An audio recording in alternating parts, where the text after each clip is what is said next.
morning, everybody. Slightly early moon. That's fine, though. What? A little early. I'm so excited. I know you. I get too excited. You got here at like 1 o'clock in the morning, ready to go. You're like, I'm ready to go. 1 o'clock in the morning, but you're early. I'm psyched. You have your Obi-Wan Kenobi cardigan on today. This is my duster. It's nice. This is my duster. Riz You've loves had that a long the duster. time. Yes, many years. You had that back in the Emmis days. Over a decade, yeah. Just in case it gets dusty. It's nice. You know, all that dust coming off my boots, I don't want it to go anywhere. I want to catch it in my jacket. Well, listen, it is October 30th. It is a Wednesday, and we are here. We are live, baby. Here in the studio, ready to get you guys up. So time to get your ass out of bed. Are you saying, hey, you up? Get your ass out of bed, put the coffee on, put the toast in the toaster. Have a waffle today. I don't know. Ooh, Really? a waffle. It is Wednesday. Have a waffle today. Are Eggos still as popular as they were when Stranger Things came out? Remember when it had a resurgence? Oh, yeah. I forgot about that.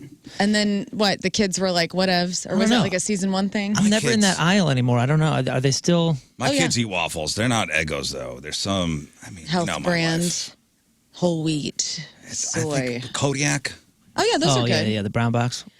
We make Probably pancakes eats the out of Save that. a Lego. Kodiak waffles. Have you heard of these, Scott?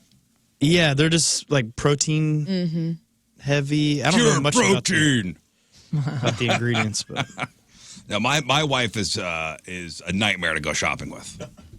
Do you go with her often? Yeah, but the kids enjoy when Dad goes shopping and Doritos are bought. and Mom doesn't come. Do you have any chefs in the house? Kids wise? No. My daughter, she makes her things. We're in the zone right now. All the kids are pretty good at, making things, and they make a lot of their own meals and all that. But the 11-year-old is showing flashes of loving to cook for others, and he's great. No, yeah, I got to say, my daughter does like to cook. She'll make her own stuff. Yeah, as a non-child person, I don't have kids at home. I'm jealous whenever they get into the chef mode. Yeah. Oh, man. That has to rule so hard. Well, yeah, okay. There's a give and take here because my daughter, the 16-year-old, she has her friends, and sometimes they get bored staring at their phones or doing whatever they're doing, and they'll be like, Dad, I'm going to make some cookies. Oh, okay, great, yeah. And they make, like they're selling them or something. Like there's dozens of them. Yeah. There's 4 different kinds. Mrs. Fields. Here's the problem. They leave the crap everywhere. Yeah. I mean, it's always a disaster. That's all I It's care about. Like, hey, just clean up the kitchen. Yeah, like a bakery bomb went off, okay? So that's the bad part. But, man, the 11-year-old is talented, getting really good, and kind of loving it, and we are just not stopping him. Good. It is cool. I'll wake up. It's good to encourage that kind of stuff, creativity. Although me, when I cook, my kids will come in, hey, do you need help? Like, hey, Dad, I want to hang out with you? Oh. Oh, that's And nice. I go, get out of here. that's good. This is solo You mission. know the rules. Too many cooks in the kitchen. Don't cross the tape. Too many cooks in the kitchen. So, like yesterday, I have a blister on my hand, on my finger. Because I was peeling potatoes, and I was doing it aggressively. And Whoa. Oh, which means you were aggressive potato peeling, sure. Cool. Which means he was peeling skin into the mashed potatoes. Yeah. There's skin My flakes. hands are it's so not- raw from it's these not a euphemism potatoes. for anything. Yeah. I was. I had that when I was 13 too. peeling potatoes. No, it was in the kitchen. I was peeling. The kids wanted mashed potatoes for dinner. Why is your door locked? Peeling potatoes. Peeling potatoes. What are you doing in the bedroom Go again? away. No, I'm in the kitchen peeling potatoes, and I was watching. I think it was on Scott's recommendation, actually. Detroiters. Oh, it's a great show. I haven't. Did you tell me about that? Who told me about it? Rafe did. One Tried of to you. get the Elwells on it too because We watched it. Oh, good. Yeah. Detroiters on. It's on Netflix, It's a great show. and It was the predecessor to I Think You Should Leave. Yeah, it's Tim Robinson and it's Sam Richardson, and they own an ad agency in Detroit. And hijinks ensue because they're idiots. Mm-hmm. And I was sitting there peeling potatoes. Next thing you know, I'm 6 pounds of potatoes in. I'm like, man, I peeled 6 pounds of potatoes, and I got a blister on my finger. Exciting times. Wait a minute. Did you? What do you mean? Can I see your hand? It's from the peeler hitting it, right? Is it popped? I don't know. You see that? It's gross. It's kind of nasty, man. I know. Ew. Yeah. I know. We're Anyway, injured on this show this week, man. He brought in some mashed A lot potatoes. of though. injuries. Me and Moon are both limping around. from what? Leg day. Oh, I'm always limping. He's I got a He's got a Baker's knee issue. Yeah, I got a Baker's cyst and a busted knee. I ripped my toe. Oh, yeah. Ah. Your blade toe. No, Oh. no, blade toe is impenetrable. My big toe. I ran up. Bo was falling down the stairs because he's blind. And I tried to catch him and concrete stairs. And I was barefoot and got right where my toe meets my foot. My big toe just gone. Oh boy. All the skin. Nice. off the bottom. That's why I'm never shoeless. Nice. Never shoeless. It's not a bad. I know. I was thinking about it yesterday when you said it, and I go, yeah, I do go out barefoot a lot. And There's a Sometimes risk. you pay but the it's piper. worth it. There's a risk that's not worth it. Toe stubbing ain't worth You it. ever nothing. you ever like stub your toe when you're wearing socks and you go, this is definitely going to bleed through. I don't No? stub toes. No. No. I've learned if you don't look at it, it goes away. Now you go up. I've done something. Yeah. It's going to bleed through the sock. So funny. No. mine did, and it was annoying because it's like I was trying not to bleed all over the floor because I don't have to clean that up. But I'm outside. You got to get in the house some way to get to the first aid kit or whatever. Yeah, last time I stubbed my toe was a couple weeks ago and the nail came off. Ugh. Golly. Yeah, that was hard. Has it started coming back yet? Yeah, it's fine. Okay. It's fine now, but a lot of deer around, guys. I know. I was on a walk the other day and there was a baby buck just looking for a mate. Baby buck. It was so cute. Yeah, there's a lot of carcasses on the road too. Yeah, bums me out. Yeah. You got those are the dumb ones. The deer in my neighborhood are super smart. You don't see them in the road. They'll come right up to the curb and just kind of watch it go by. They don't care. Yeah, they're in the backyard. I saw one hop a pretty big fence the other day. They're thinning their own herds by throwing the dumb ones in front of Fords. You know, Yeah, the they're- dumb they're like- ones are wandering out on the road. Specifically at fighting Ford. They're like, Cars. go get that car and go. So, Come on, George, get out, get out there. listen, I know Scott likes to pet things. Of course. I do anything. too. What do you mean? What? So, should you, if you had the opportunity, no. could you pet a deer? No, but I posted a family of deer, a mom and her twin babies the other day, and they're all kind of grown. And a listener emailed me and was like, hey, I know that deer family. Were you at so-and-so place? And I was like, yes, I was. No. And he's like, my kids and I, we feed those deer. And I'm like, oh, man. Yeah, but do they come close enough where you could stick your hand out? Well, that's why I posted, because I was so close to her. I just stood still. I didn't approach her. so I wanted to. if you Google, I've done it before. should I pet a deer? There is an unequivocal consensus. The answer is absolutely not. Yeah. Do not. No.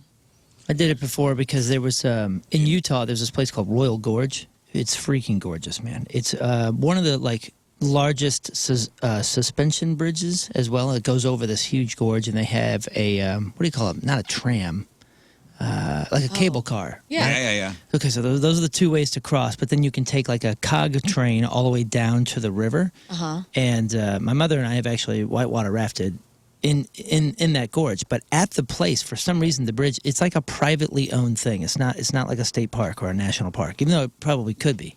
It's privately owned. That's cool. And they would sell, because it's only one road to cross the thing. And if you are by the parking lots, they would sell these big pellets. And when we first came up there, I come up to the window, so you want some deer food? And you're like, what? So they've they've familiarized the deer so much with the tourists They'll actually come up. that they will come up and Wow. eat straight out of your hand. So that was like a thing that they did. And of course, if that was a national park or a state park, they would never allow it. Well, listen, ever. sometimes you'll see cute videos where humans have befriended deer and treat them like dogs. Yeah. They're awesome. But, yeah, But it's here super- is your friendly reminder that they are wild animals, and if you get too close, deer will attack you. and They have will kill you, sharp too. hoofs, right? Or they'll get killed. My cousin, who had the alpacas, and he has a pet squirrel, and he's pretty much Snow White. He lived in Colorado, and he had a baby fawn of the deer that are up in Colorado come live at his ranch, and they raised him, bottle fed him, all this good stuff, and then stayed outside with the dogs and all this, and then it got attacked by a wolf and died. It was awful, or a mountain lion or whatever, and it's because it didn't know what to do. You know, I've took off. seen two deer fight in my backyard, and they get up on their hind legs and they kick at each other Yeah. Really? like powerfully. Yeah. I mean, you catch a deer in the rut. Well, it is rutting season. There was a couple of hunters when I was a kid that one guy was like coming out of the woods up to his house and they stumbled. He'd been hunting, saw nothing, and then like a big buck charged him. Yeah, it's rutting season. They will attack you. Hit him and like it was like the only time I'd say a deer hunter was self-defense. You know, usually you're up in a tree stand killing an herbivore from 300 yards away, which what a treat. No, my bad. This is in Colorado, not But Utah. this time he was like pinned under his own porch, by a deer, by a crazed deer. Have you seen those videos where the guys cover themselves in deer pee? Yeah, and then they get attacked, and like it's hard to feel sorry for those guys. Well, I'm just warning people about the cutesy ones. You know, I think it was Audrey Hepburn used to have a pet deer and would bring the deer around with her everywhere. Well, the little ones don't hurt you. Why do we say stuck in a rut as meaning we've done the same thing repeatedly and we hate it? But then it's rutting season and that's a sexual thing for deer. Sometimes words have two meanings. Yeah. I don't like it. I believe. Stuck Where in do a you rut. hear about your and your? Led Zeppelin said that. Yes. But yeah, you got to also remember deer can get rabies. And so those things are powerful creatures. And if they're sick, they could be brutal. Well, deer carry diseases. They're skittish. They're Dogs get rabies too, but I'm petting them. So yeah, but they don't have antlers that like to chop you. Believe it or not, though, it is still legal to have a deer as a pet in the following 5 states: Arkansas, Colorado, Oklahoma, Rhode Island. Go ahead and say it. And Yeah. South Dakota. What? South Dakota. You did that well. Yeah, that was perfect. I don't think that's stopping people. Yeah, don't tread on me, okay? Well, and in 11 more states, you could keep them as a pet if you have a special permit. And here in Missouri, you cannot have it as a pet at all. Permit or not. There is no permit Damn it, to keep a person. deer or Illinois. Damn it, Pritzker. Stupid Pritzker. Can't have a deer as a pet, huh? It's like this is America. Yeah. We really are I like not how the land of the free anymore. you can't have a deer as a pet, but you can have a venomous snake that'll kill you. No problem. But and a crocodile. Or you could have a chimp, as we found yesterday. That's true, yeah. Yesterday. Weird rules. Weird arbitrary rules we got floating around out there. Because I know, you can have a raccoon. Mm-hmm. They have rabies. This They'll run buck wild on you. just to answer your question there, Learn. Yeah. This rut that you're talking about is from the Latin word rutus, which means roar. So it's talking about the vocalizations of the male deer. Now you know. Cool. Super cool. Or it's a big tire track in the mud for some reason. Well, listen, tomorrow is Halloween. And I think we need to go over some stuff real quick, just to maybe have some questions answered. What time should you go trick-or-treating?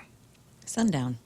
Yeah, but are there specific time? Now, these are unspoken. These are unspoken rules. Now, different municipalities do have different rules as far as trick-or-treating times go. But what are, and Learn Elwell's opinion and Rafe Williams' opinion, Moon, Scott, what are the hours? What are your trick-or-treating? What's the window? 7 to 9. 7 and 9. Whoa. Think about the youngsters, though. I'm going to open up and say 5 to 9:30. 5 to 9:30. Okay. Or 5:30, 9:30. And I'm being generous because they always try to push it, so I'm trying to give them a little bit. I remember the other day, or the other year, there was like 10:15 or something. Some group came by. 10:15. Yeah. What Remember the hell that? I was is that about? so bummed. Rafe? Dusk to 10. Wow. Generous. Scott? I think you should go very, very early in the morning so you get ahead of everybody. So 6 a.m. Yeah, 6 a.m. No, I think because of the little kids, I would say 5, so they can go out, and then 9, or actually I would say 8:30, so that way the rebels will still come out at 9, and it won't be too late. Okay, here's the rules, guys. Okay. This is it. Okay. And what I say right now is going to go. Let's hear it. 6 to 9, that's it. Perfect. That's it. You have 6 p.m. to 9 p.m. All right. And then we're done. Fair enough, sir. 6 to 9. That's it. Okay. Everybody go home after 9. Lights are out. Fun is over. Fun's over. Oh man, is there a It's a power school outage? night. No, It's it's a 9. It's a school night. and everyone's agreed. It's a Thursday. Not if you're in, 6 to 9 o'clock. The religious schools, right? They got Friday off. Friday's off, yeah, for the religious schools. Lucky. But they should be inside by 9 studying the Bible anyway. Okay. Yeah. Good to know. So 6 to 9. That's it. Now, typically, cities and towns set their own hours for trick-or-treating, but yeah, it is usually between 6 and 9 o'clock. What time?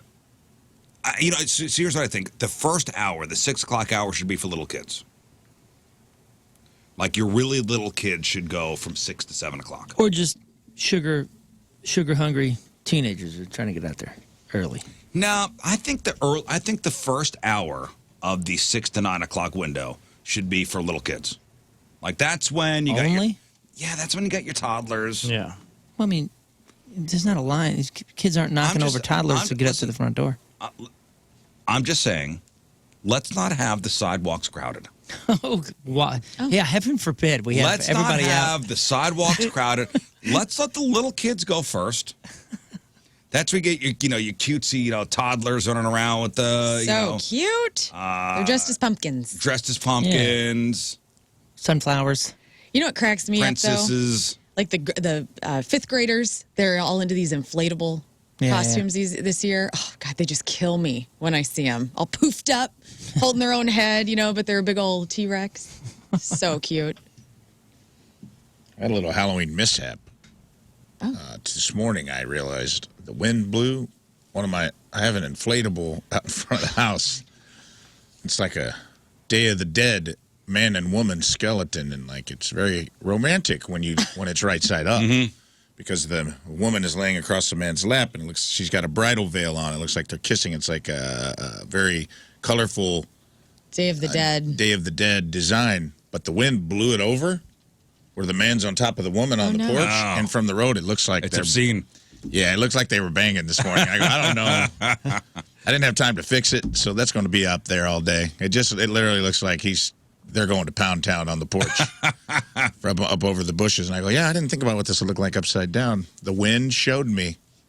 It looks cooler. You're going to get home, they're both smoking cigarettes. You go, oh, wow. Wow, these things really did come to life. He's deflated. First hour, let the little kids do their thing, because it's going to get crowded. The teenagers and the older kids of the trick-or-treaters, well, they're going to start running all over the place, running on lawns. Let the little kids have their first hour to make their way up to the doors. You could spend a little more time with them, tell them how cute their costumes are. And then from 7 to 9, plus the little kids get scared. It's still daylight out. 7 o'clock, let's get those kids, get them out of there. Cool toddlers only. They can hang. Cool toddlers only who can hang. And then you get the older kids in there from 7 to 9. 9 o'clock, lights out, everybody bed. You change your candy for each Yeah, round? because you have to. Oh, what? No. Little I kids got don't money care for about that. candy. You're going to throw a king size away on a 6-year-old? Come on No, now. appreciate please. it. But their dad will. Here, Mike. They're not going to appreciate it. Well, okay, so when you were younger and you took home your candy haul from your evening of begging for candy, did your parents put a limit on how much you could eat? I don't remember that. No. I don't think so. I don't think so. It was like as much as you can get in your mouth before bed, and then mom and dad are going to take a crack at that bag. Right. Well, it's the parent tax. Because back in us growing up, our parents didn't care what you ate. It was like, all right, whatever. Yeah. You're just not talking. I mean, This is think of good. the stuff that they were feeding us anyway. I don't think they were really restricting one thing and not the other. You have soda with your Yeah. candy. It makes a lot of sense. Yeah, I can't imagine in the Williams household there was a limit Of what? how much candy you could eat that first night, or even of your haul altogether. Oh, no, my dad was a Ebenezer Scrooge. I would be me and my brothers had a system. We would hide candy in our pillowcases of our bed. We would get home and smuggle candy into. There weren't a lot of inspections happening, I'll give you that. My dad would go through though and take the choice candy out. The candy cigs. No, the stuff he wanted. The stuff he wanted, yeah. Of course. And I do that too. Oh. That's the smart thing to do. It's a tax. Be disappearing. Is your daughter still trick-or-treating? Is she too old now? She's 13. Now she's going to go out with her friends. Nice. We're having a full party, man. This is becoming our side of the family's holiday. You know, because Thanksgiving and Christmas they're just kind of a wash. Everybody gets something or nothing. This is becoming our holiday, I guess, because all the kids think that we really love this one and care for this one, which I guess we do, because now it's like everybody converges at our place. We're doing like a full-on dinner and dips and a movie on the garage and What kind of dip? oh, all of them, every one of them. The kids are going to go out trick or treating, though, right? Oh yeah. Everybody goes, and you know, me and my dad and my brother will probably stay in a driveway with a fire pit and the movie running, and then passing stuff out, and then everybody kind of comes and goes for the dips and the foods. It's great. My I kids love are not going to be at my house. My daughter's going with some friends. My son's like, I was like, where are you going to be? What are you doing? He goes, I'm not going to be here. I'll tell you that. Wow. I said, okay. Dang. Hey, what movie should I play in a garage? I was thinking that Hubie Halloween, but we only watched it once. Is that appropriate to have on the Ernest neighborhood? Scared Stupid. No, you got to have like a cartoon. Oh, Oh, Like a Charlie Brown or Nightmare something? Before Christmas. Hocus. Nightmare Before Christmas is a good Halloween No. one. Yes, I thought that was a man. Christmas movie. no, it's a Halloween movie, isn't it? It's I'm- both. Nightmare Before Oh, Christmas. I thought it was a Christmas movie. I think it's a both movie. I think you should just put Return to Oz on and blow some kids' minds. I've never seen that. Terrifier Blow 2. your own mind. Yeah, you really want There to. you go. Terrifier But only 3 after just- 7 o'clock. Well, thanks for the real answers, guys. Hocus just gave Pocus. you I have some- few, I feel like I have fewer ideas. We just gave you- Frankenweenie, the Transylvania one with Adam Sandler. Yeah, that's a good one. What's the one where he plays Dracula? Yeah, the What's that? Transylvania movie. Is that what it's called? Oh, Transylvania? I like the Ernest Scared Stupid. Yeah, but Ernest I'm would not be sure great. that's even Probably not even available. Where would I find that? It has to be You something got to go that's to like the on- library and check it out. Gremlins is good. Gremlins. That's a Christmas movie. Speaking of Christmas Gremlins, Oh, you're right. That is Christmas. Chef Liz is doing Gremlins. I know. Coming up I know in she's going November. to come in next week or something. Yeah. That's that Tenacious Eats where they play a movie and they Serve you food from serve the you movie. food based on the movie. But all right, so here is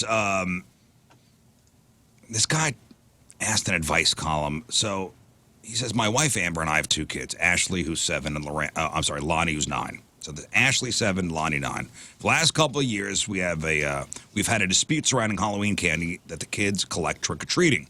Amber, the wife, insists that the kids be allowed to keep only 20 pieces each. The rest gets given away at her office or mine. 20. Right. Right. That's Gross. 20's going in me before I even get back to That's the house. right. There was never a limit on like night of. Like we would just go home, open it up, and start plowing. Yeah. Well, first you dump them out. You dump, you sort. You sort. The time dad tax happened after hours. Yes. So whatever you didn't get in your gullet night one, the good Three Musketeers and Milky Ways were going to disappear. Mm-hmm. A lot of sweet tarts and things like that still left in the bowl. The big salad bowl that now all the candy lived in up in the cabinet. And then you and your brothers become like burglars in a heist movie who are just betraying each other. You know what I mean? Yeah. You're like, all right, we know where the stash is. And then it would just be depleted. Everybody's getting a handful. My little brother used to hide under the sink. For And real. just to eat his own stuff. You'd open the sink, and down there by the pipes, my brother was like a little goblin, Aw. like a little gremlin in there. Like, and there'd be candy wrappers and stuff all over Yeah, his face. listen, I would wait for the kids to go, do whatever, and I would go in their bags and pick out what I like. And now the kids, at least last year, they put stuff aside for me knowing, and they made it easy for me. Well, that's nice. Like, we know Dad likes these, so we'll keep these aside so That's he doesn't nice. have to be all shady about it. But so in this guy's situation, so the wife insists the kids only keep 20 pieces each. The rest goes to her office or his office. He says he never agreed with the policy, but went along to keep the peace. This wasn't much of a problem when the kids were younger, but now that they're older and see their friends getting to enjoy their Halloween candy post-holiday, it upsets them to the point of tears. And he says, I grew up in a household where my siblings and I were allowed to keep anything we collected trick-or-treating and eat as much of it as we wanted with no restrictions. He says he wants his kids to get the same enjoyment out of their candy as I did when I was a kid. And the wife has been always big on keeping sugar out of the kids' diet as much as possible. But the husband's like, I don't think a week or so of candy eating is going to be their undoing. And he says, I've tried talking to the wife about this, but as far as she's concerned, this is not up for discussion. And he says, this year I told the kids, you know what? You could keep all your candy. And when the wife found out, she threatened divorce. Oh. Now, he says she walked it back, but has now declared that if the kids are allowed to keep all their candy, she's going to withhold sex for 3 months. Oh, cool. Sex is a weapon. Sounds cool. Yeah, totally healthy. Yeah. And she demands that I tell them the regular rules surrounding the candy is still in effect. Wow. And he says, I think she's being unfair all around. The kids deserve to be able to keep whatever they collect, and using her sex as a weapon is wrong. We're on this guy's side. That's a dumb- fully. Kids, have a seat. Your mom and I Listen, are. your dad tried to go to bed for you, but your mom's taking away my candy now.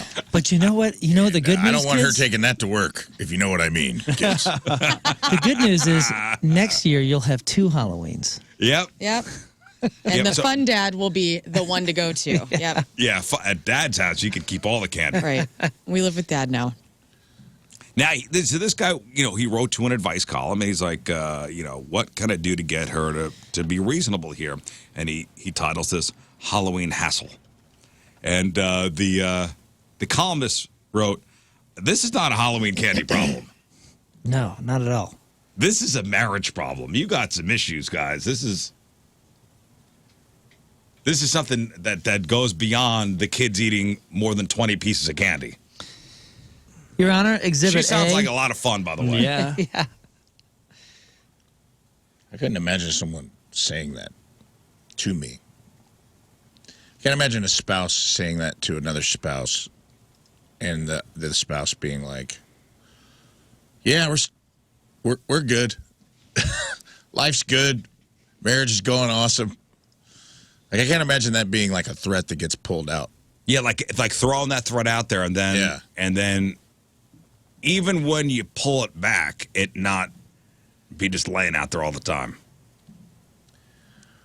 Well, yeah, This is something that this is she threw a nuke. This is a nuclear weapon After a tantrum. after a tantrum about kids eating candy. Listen, I get it, wanting your kids to be healthy, and I get, trying to control their sugar intake. I understand that. But my God, lighten up, Francis. Yeah. And there's some kind of compromise that could happen here, too. Have a discussion. You're not the dictator here. But pulling the sex out as a weapon, whoo, man, weaponizing Red flag. your lady bits, red flag. She's not the dictator. That was Riz when he was peeling them potatoes. That's right. I was really peeling potatoes. We know. We know. We're Okay, having all fun. right. We're Get it, just yeah. having All right, fun. all right. Show us the potatoes. Right. Yeah, show us. Oh, I'll show, Show you us some. the leftovers. Show us the bangers I'll and Matt. show us your leftovers. There was a lot of potatoes left over. Show us the bangers and They were Matt. mashed? Yeah, That's awesome. they were mashed potatoes. Russet or golden? What kind of gravy do you have? No gravy. What kind of I don't need gravy. society is And this? that's I don't why need- falls apart. I don't need gravy with my mashed This potatoes. is where the alibi Oh. falls apart. Text my wife, tell her to take a picture of the mashed Okay, I potatoes. will. I'll text her at a better hour than 6:35. She's up. If not, get her up. Keep calling her.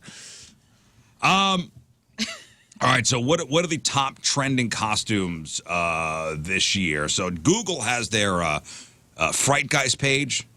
So go to frightgeist.withgoogle.com, and you could click costume map and then type in any zip code to see the 5 most popular Halloween costumes in the area.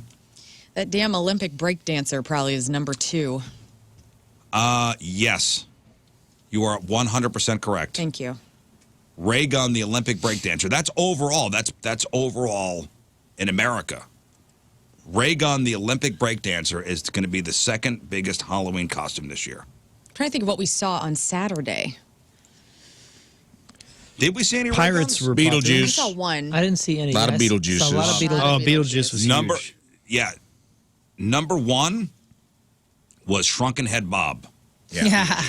I love that one. I didn't see that. Dude, I did see a great Shrunken Head Bob one, and it was a lady pushing a wheelchair, With her pup. and the Chihuahua's head was coming out of a giant human body, a So Shrunken Head cute. Bob, and I was like, that is adorable. At Ballpark Village? No. No, it's Oh, I didn't see any Shrunken Head Bobs at Ballpark know. Village. I saw a lot of Beetlejuices. a lot of Beetlejuices.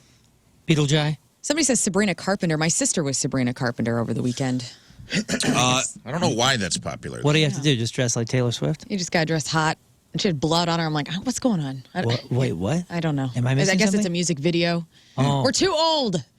We don't understand. Not me, I love Oh, Sabrina. yeah, let me ask you. So tomorrow's weather, is it going to be okay for slutty costumes? No. It'll be okay in It's happy not going to be bad for it's. They ain't going to stop the sluts, I can tell you 59, that. 59 just after sundown. 59 is cold for slutty You costumes. just got to move faster, keep yourself warm. That's all. Not for the kid. Not. I'm talking for the whole.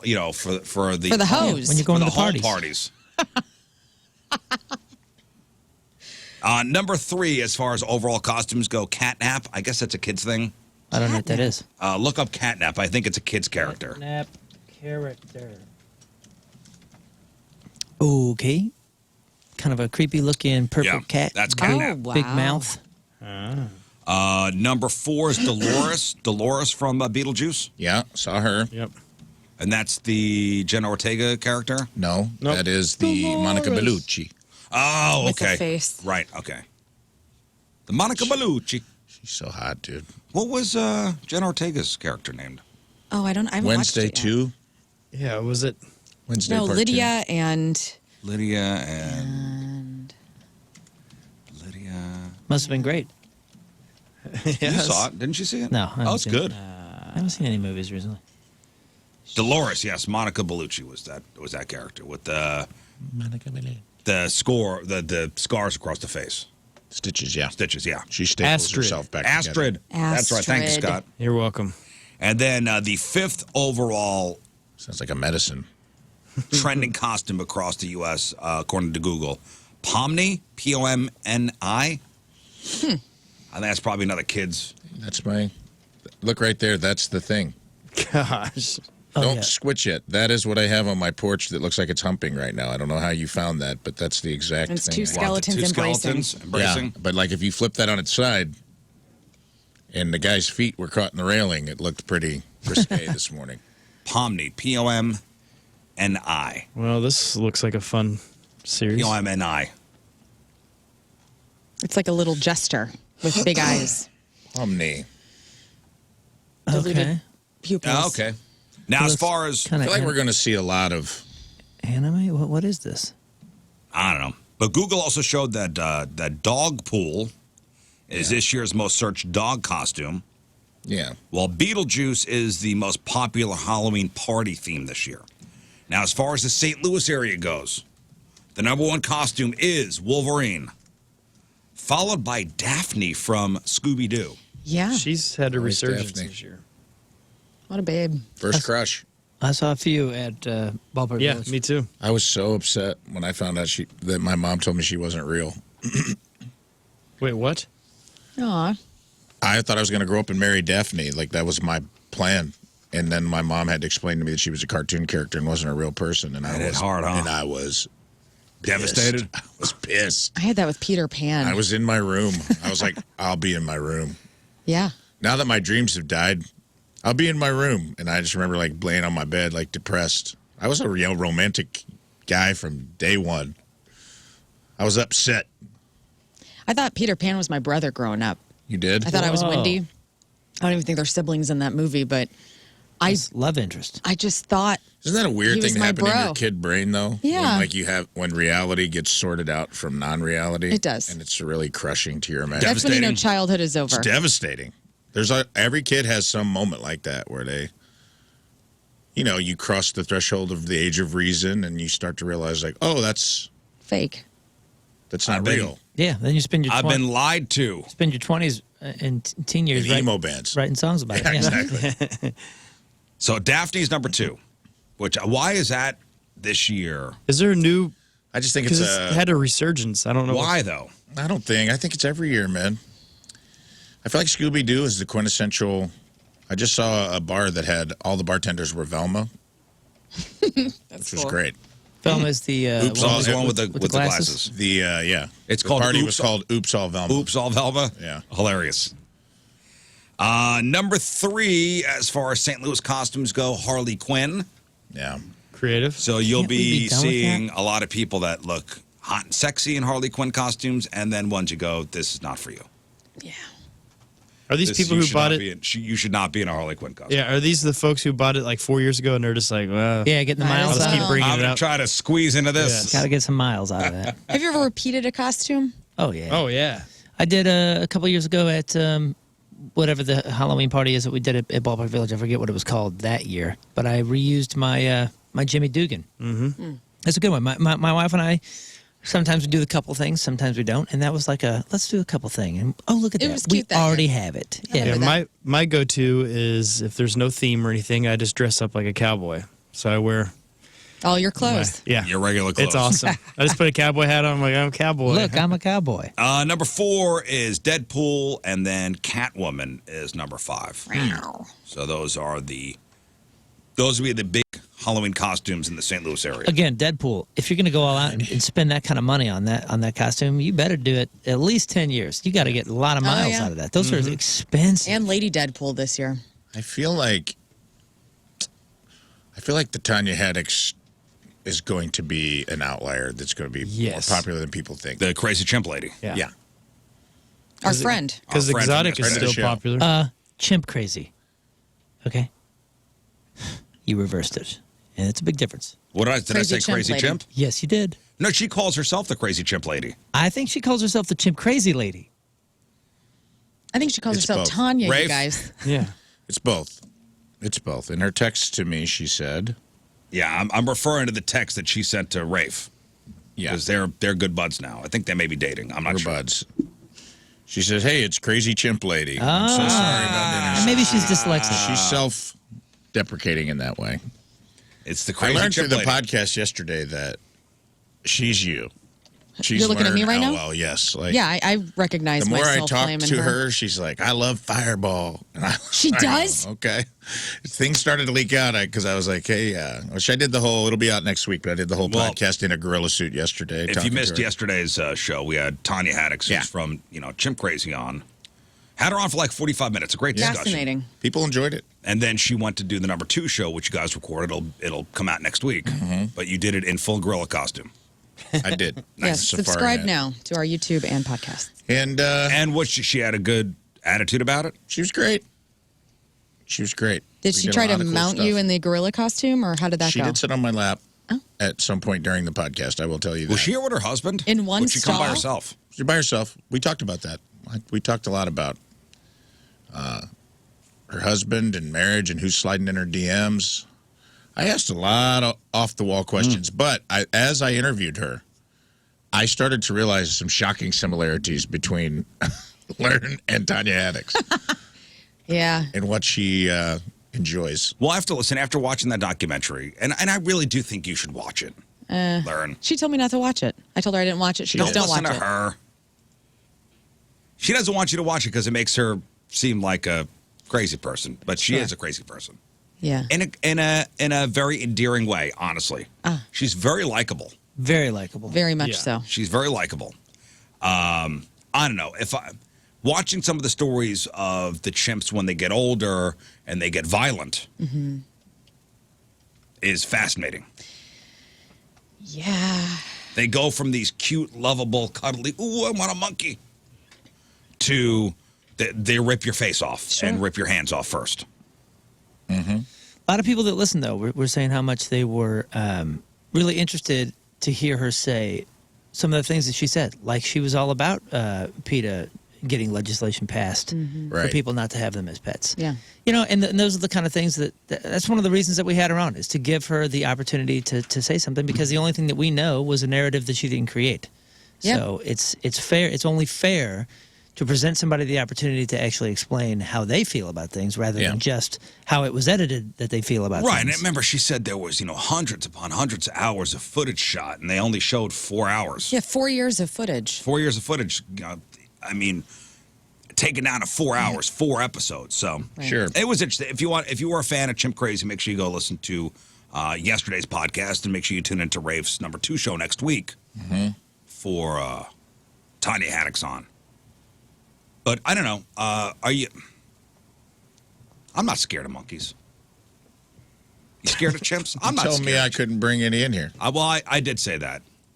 Wait, what do you mean you're not scared of them? I'm not scared of them either because I'll never encounter one where I have to be concerned. Rafe was like, we're going to bring in some chimps. And I go, no, you're not. So I got the line on some monkeys, dude. Well, so are you afraid or down. not? I don't want them here. I would love to meet one, you know. Bad news, brother. You go to the zoo and you do like the VIP things where we've gotten to meet like the sea lion, Robbie and stuff. And I mean, that thing is huge and I'm not afraid. yeah, but Robbie's cousin hasn't ripped a face off. Yeah. Well, but I mean, it can still bite you. All right, so let me ask you, what creeps you out? Is there anything that creeps you out? Not just animals, or whatever.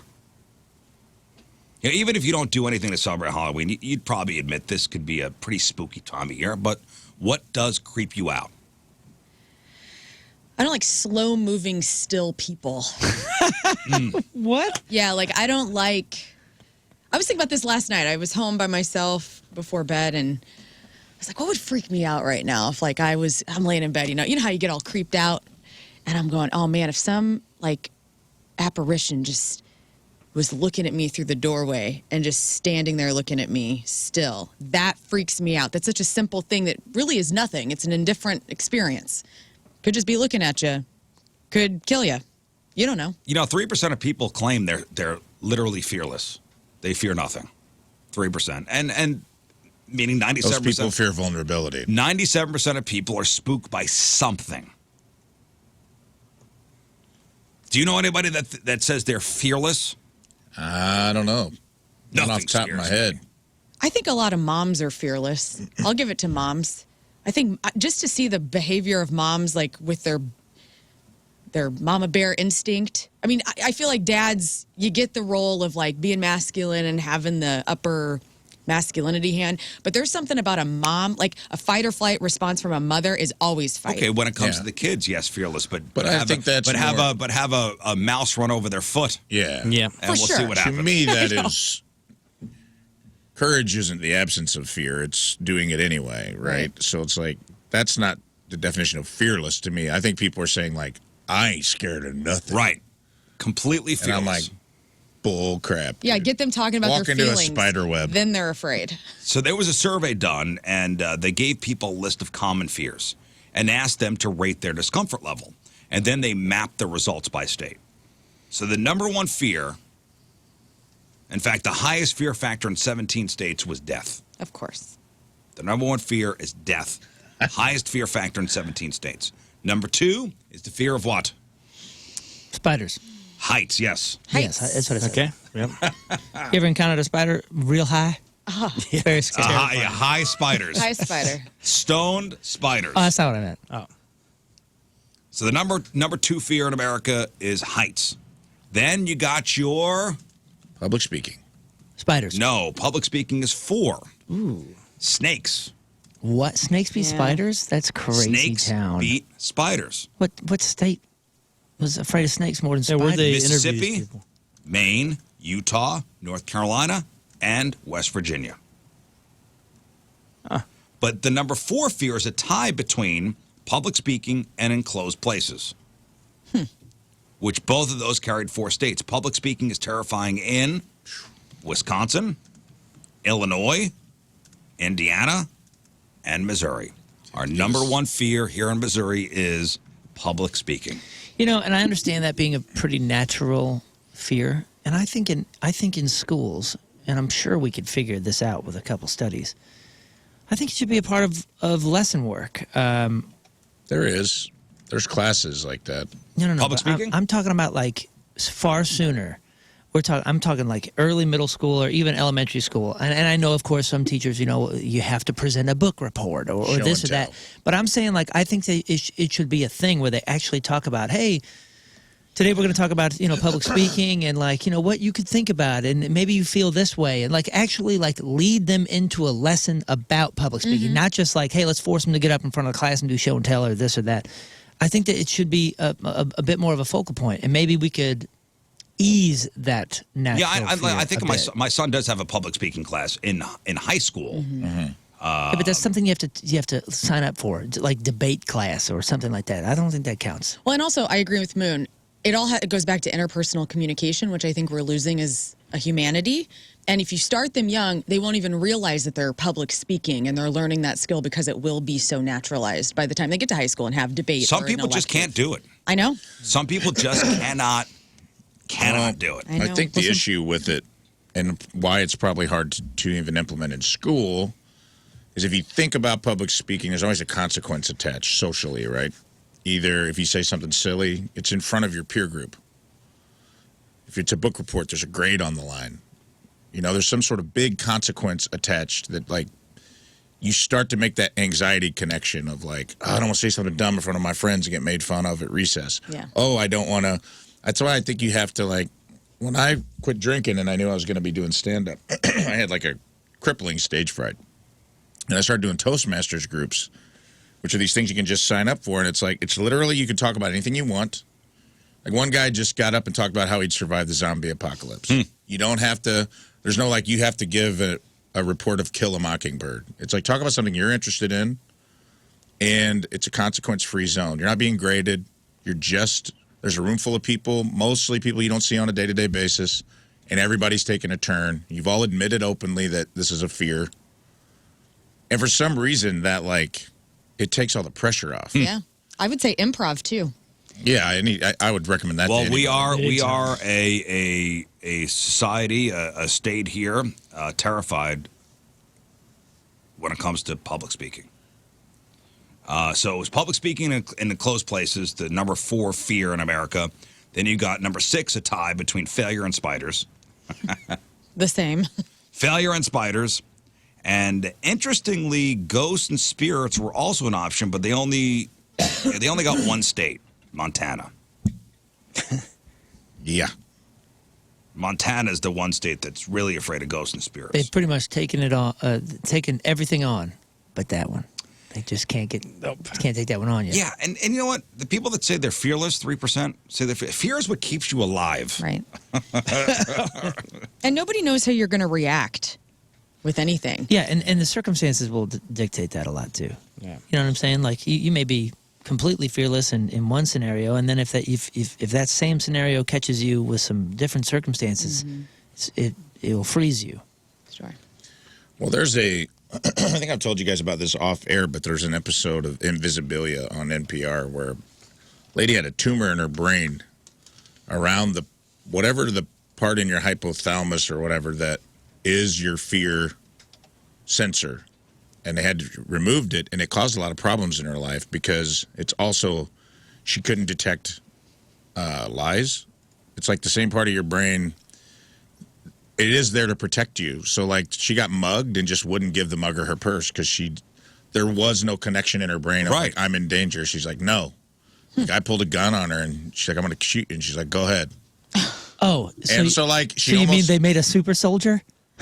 Kind of, but it's like... Yeah, but not impervious to death. No, and she No, I'm caused just her a saying, lot. Like, she walked out in traffic a couple times. Like, her husband said it became, like, very problematic where, like, she just doesn't have that sixth sense of, like, oh, there's a bus hurtling at me. Yeah, I shouldn't walk out in the street. No like, consequences. yeah, there's no connection because that's what keeps you alive. Like, the fight or flight keeps you alive. Yeah. So she just didn't have it. And it was like, she got taken advantage of a lot by like salespeople because the same part of your brain that controls fear is like your lie detector or your the BS untrusting. detector. And she just didn't have it. Right. So if you are not, like if I were to climb up on a radio tower, I wouldn't because it's very high and I would be frightened. Right. Yeah, your risk versus reward. Right. This woman's got no fear. Yeah, no risk aversion. That's crazy. No risk aversion. So, yeah, fine, I'll climb up that. Risk of falling, she doesn't care about. Yeah. Do you think that that's develops wild. through time because I feel like I was a lot more fearless when I was younger. For sure. Whenever I was in high school, and your Well- brain's not fully developed yet until what, 20? And so you do dumb things before that because that risk or that fight or flight instinct isn't fully formed yet. Right. Yeah. Also, consequences. Right. Yeah, you just think you're going to live forever. Like in, your teens and 20s, mortality was not at the forefront of my mind. You know, the kid jumping on the back of the couch, you don't stop him because he's going to fall and he's going to hurt himself. And he's going to know not to jump on the couch. Yeah, it's a learning I moment. fell out of a tree, very high. And, like, luckily my foot got caught between two branches right at the bottom, and my head was like a foot from the ground. I was up in a tree the next day. You know, it was like I learned nothing. I was just like, whoa. Well, there's also being dumb. Yeah.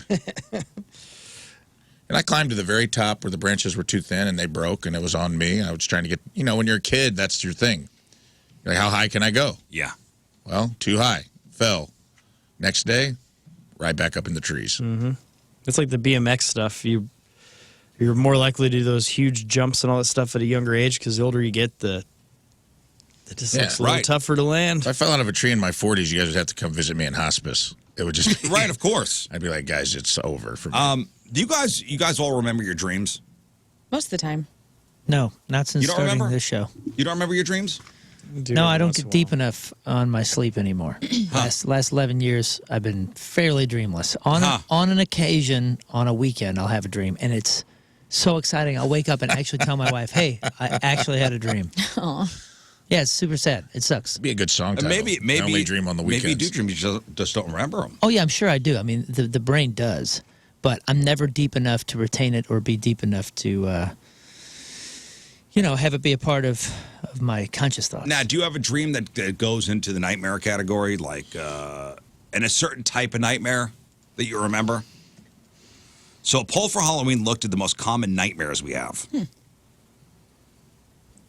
And what do you think the number one nightmare that we have is? Public speaking. Falling. Falling is number one. Yeah. The old falling nightmare. Which have we all had that before? Yeah, Sure. but I usually land. Like my heart will start racing and stuff, and then I'll land, and it'll maybe an arm break or something, but usually I'm okay. And you stay in the dream? Yeah, Whoa. Man, Superman over here. I guess. So you actually land? Do you do the Yeah. comic book character landing? Like the No. But like one. You already land and get hurt with the in your concrete dream? cracks? Yeah, the one I remember the most from my childhood, I was in at a friend's house and their tree, and I fell out, but I was able to control myself and like go at an angle. And whenever I landed, I just hurt my arm, and that was it. Wow, some lucid dreaming comic book guess so. stuff. So the falling is number one. Then being chased by something is number two. I get that often. And that one. I haven't had the chase one since I was a kid, really. I have a water thing where like I'm trying to run and I'm underwater. So I'm running. It's called swimming. I know, but it's like you're running with just complete no control over your own speed. That's Yeah, I've had that too. yeah, and the whole time you're thinking because your brain is moving so quickly, going what's wrong with me? Why am I moving so slow? I've had that. I feel like I'm made of bricks. I have a version of that. I'm usually defending someone, like someone I love, and I'm like, In slow motion. it feels like when you ever try to punch in a pool up to your neck, and it feels like your arms are, like you can't get any kind of like, Force. no force, and but it's like that in the air, and I'm like, what's going on? I feel like I'm in mud, and it's yeah. like, I'll try to punch this assailant that's hurting someone I love, and it has like no effect. no. The no power Zero- punch. Yeah, it's just like doink. It's just like barely touches their cheek, and I'm like, I swear I know how to hit hard. And I'm like, I'm trying my hardest, and the harder I try, the more like the slower. It's almost like I'm in a wind tunnel. Yeah, if it was a video game, you'd be the power would be zero. Yeah, Yes. the physical power. Zero damage. Zero damage. The lack of physical I control. have that one a lot, and I have the shadow. I have a shadow person trying to inject me with something. Inject you with something. I have a demon that comes to me sometimes. And like, I feel like this omnipresent being and it's scary. And I'm like I've had the devil in the elevator. Nobody had that? No. All right. Well, No, Nice. there's Casually drops that. So one is falling, two is being chased, three is dying. I did die in a guess dream. four. Wait, what's devil in the elevator? That didn't make the top 10. okay. I'll tell you about it after the show. All right. I did die in a dream once, and they say like if you die, it happened a couple times, but I have one memory of it vividly. But they say if you die, you either wake up or you die in real life. Well, How would they know that? But yeah, who knows? that's a Nightmare on Elm Street thing. It's a coroner that's like, oh, he died in his dream. Yep, he Dude. died in his dream, so his heart stopped in the real life. No, it's ridiculous. But mine was I was in a canoe, and I was riding. I was floating down, and there was like a branch sticking out of the, like a tree sticking out of the middle of the river or something. This branch was out there, and what are always on those branches? Spiders. Those little water spider looking things. And I had my hand on the side, and this branch came by, and the spider took my hand and just boop, and I instantly died, but I floated above my body. So for the rest of the trip, I was floating above my dead body in the canoe going down the river. As the canoe was going down the river? Yeah. Hey, so for your devil in the elevator, is it like the door opens and the devil walks in? No, it's like Is he Al Pacino? kind of. No, he's like a real, like the kind of cartoon version of what the devil has been depicted as. Horns and a pitchfork. Horns and it's scary. Tail. It's terrifying. And what will happen is sometimes the elevator is in a house, sometimes it's in an apartment. Like the elevator comes in different forms. And I will be in the structure, and there's a way out. There's always a way out. And the elevator door will open, and it's a creepy scene in there, and you can hardly see him, but he's in there. And I always go the other direction. I never take the elevator with him. That's good. Has anybody had a dream about their teeth falling out? Yes. No, I know that means A third of us have had a bad dream about our teeth falling out. That's a control thing, right? Yeah. Something about not having control of your life. Yep. Is that I don't know a reason behind it. Yeah, there's all those You're dream right. interpretations. I dream about water all the time. Water is a constant in my dreams, whether I'm in a bathroom, water, beautiful water, seeing it. Like I've had one of the most vivid dreams I've had was I was in Florida. I don't even know if this exists. And there was an island, and there was a huge stretch of a highway. And the sun was shining so brightly in this dream, and I could see the water so clearly, and it was beautiful. And it was like the most free I've ever felt in a dream. That's awesome. Dreams about losing teeth may That's symbolize Key West, dude. You just described Key West. fear or resistance towards the unknown or letting go, shedding of old beliefs, habits, or ways of being, anxiety, stress, or concerns about communication, and transitions or loss in life. Yeah, the big one I get every once in a while is I'm trying to go to the bathroom, and for some reason in a dream you can never get to the bathroom. It's just like an endless pursuit of, I gotta go finding pee, a I gotta go bathroom? pee, and I can't find anything. Yeah. The I have best. the, which is common with sleep paralysis. I have it's in all these cultures. It's like the demon on your chest because it feels like you're being held down Oh man. because you can't move and you wake up and you feel like something's in the room with you. You feel like a presence. It sucks, man. Yeah, I had Anybody the- who's had sleep paralysis, it sucks. I had the sleep paralysis demon. It was incredible because I knew what it was. I was experimenting with lucid dreaming, which I would not suggest to people. You got to talk yourself out of it a little bit. Well, yeah, that was the crazy thing is like I knew what was happening. 'cause What is lucid dreaming? I'd done It's enough where you research. make a Kinda decision control. about what you want to dream before you dream. Essentially, when you're it's- self-aware in the dream. It's the idea that you know you're dreaming and you can create anything. You can fly and you experience all the same sensory It's extremely real. experiences of like reality, but you're controlling your dream. Yeah. How do you You do ever this? Well, some people do it naturally, very small percentage, but there's ways to do it where you like create totems and different things. Kind of Inception is based on it Sounds loosely. very silly. It is silly, but there's a lot of there's a lot of reality intensity to it. But I would not suggest it because you can find when you're Why are you trying winking at me? when you're trying. No, I wouldn't do not it. suggest this. Try it tonight. I stopped the experiments after I had a couple auditory hallucinations and went full on with the bees in the ears and the brain. How much weed were you smoking? Yeah, no, I wasn't smoking anything. No weed Jason smoking? Statham? No, this was there, total or- sober stuff. But when I had it, I was in Australia in a hotel, and I had done the wake up thing and create the sleep paralysis, and I woke up, who knows how many hours after that in actual sleep paralysis, and that's when you're awake, but your body's still It's dealing. weird. Yeah, it's like your body's still emitting the Paralyzed. hormone or whatever, so you can't actually physically move. And during that, I knew what was happening, but I was trying to roll over and I was trying to scream, and all I was doing was kind of like this weird gurgling sound. And of course, I see this big giant shadow demon thing walk up on the wall, come over, and reach its arms around the bed and grab me and start sinking me Oh, my into the God. bed, just like Rafe was talking about. Ow! The pressure on your chest. My teeth fell out. It was pulling me down, and I knew it was happening. And even though I was telling myself, "Whoa, this is sleep paralysis," you're like, "This is so freaking It only real." helps so much. Yeah, you go, "This is so real," and I'm screaming like, "Get me out of this!" And I was hardly moving, and I was gurgling, But in my mind, I was Just thrashing and screaming. screaming. Trying to thrash and scream, but you're making like Tin Man noises. Oh my God, that sounds like a freaking nightmare. It is a nightmare. It was. That's why it sucks. It's a real nightmare. So don't do it, wink, wink. And then all these That's other sleep cultures. paralysis. Don't do it. That's sleep paralysis. There's a movie by Richard Linklater called Waking Life. It's like from 2001. If you haven't seen it. It's like rotoscoped. It's got Ethan Hawke in it. And it's about lucid dreaming, and I've done this. If you in the dream, they're like, look for a light switch. Yeah, light And if switches. you try to hit a light switch and the lights don't change, you're probably dreaming. Yeah, the three totems that they say that you're supposed to like. It's a trip, and I do catch myself in dreams looking for light switches Me too. sometimes. Constantly training yourself. The three things you're supposed to do with the totems are light switches because they won't react in your dreams like they will in reality. The other one is clocks. Clocks don't clocks don't work the same. man. Yeah, and no mirrors. Look up Greek for the Fire's clocks, man. Look up Greek Fire's song "Coming Alive." I wrote it about this whole experience, and I reference all of these different things. And the other one, and I actually used this recently. I forgot about this nightmare. Is your hands? If in your dream you look at your hands, they won't look normal. They won't appear normal. Like you won't be able to easily count 10 fingers or any of that kind of stuff. And recently, I was in a dream where I was in a seat like a dentist chair, and somebody was drugging me, and they were trying to kill me. And you said you were poisoned or drugged or something in a dream.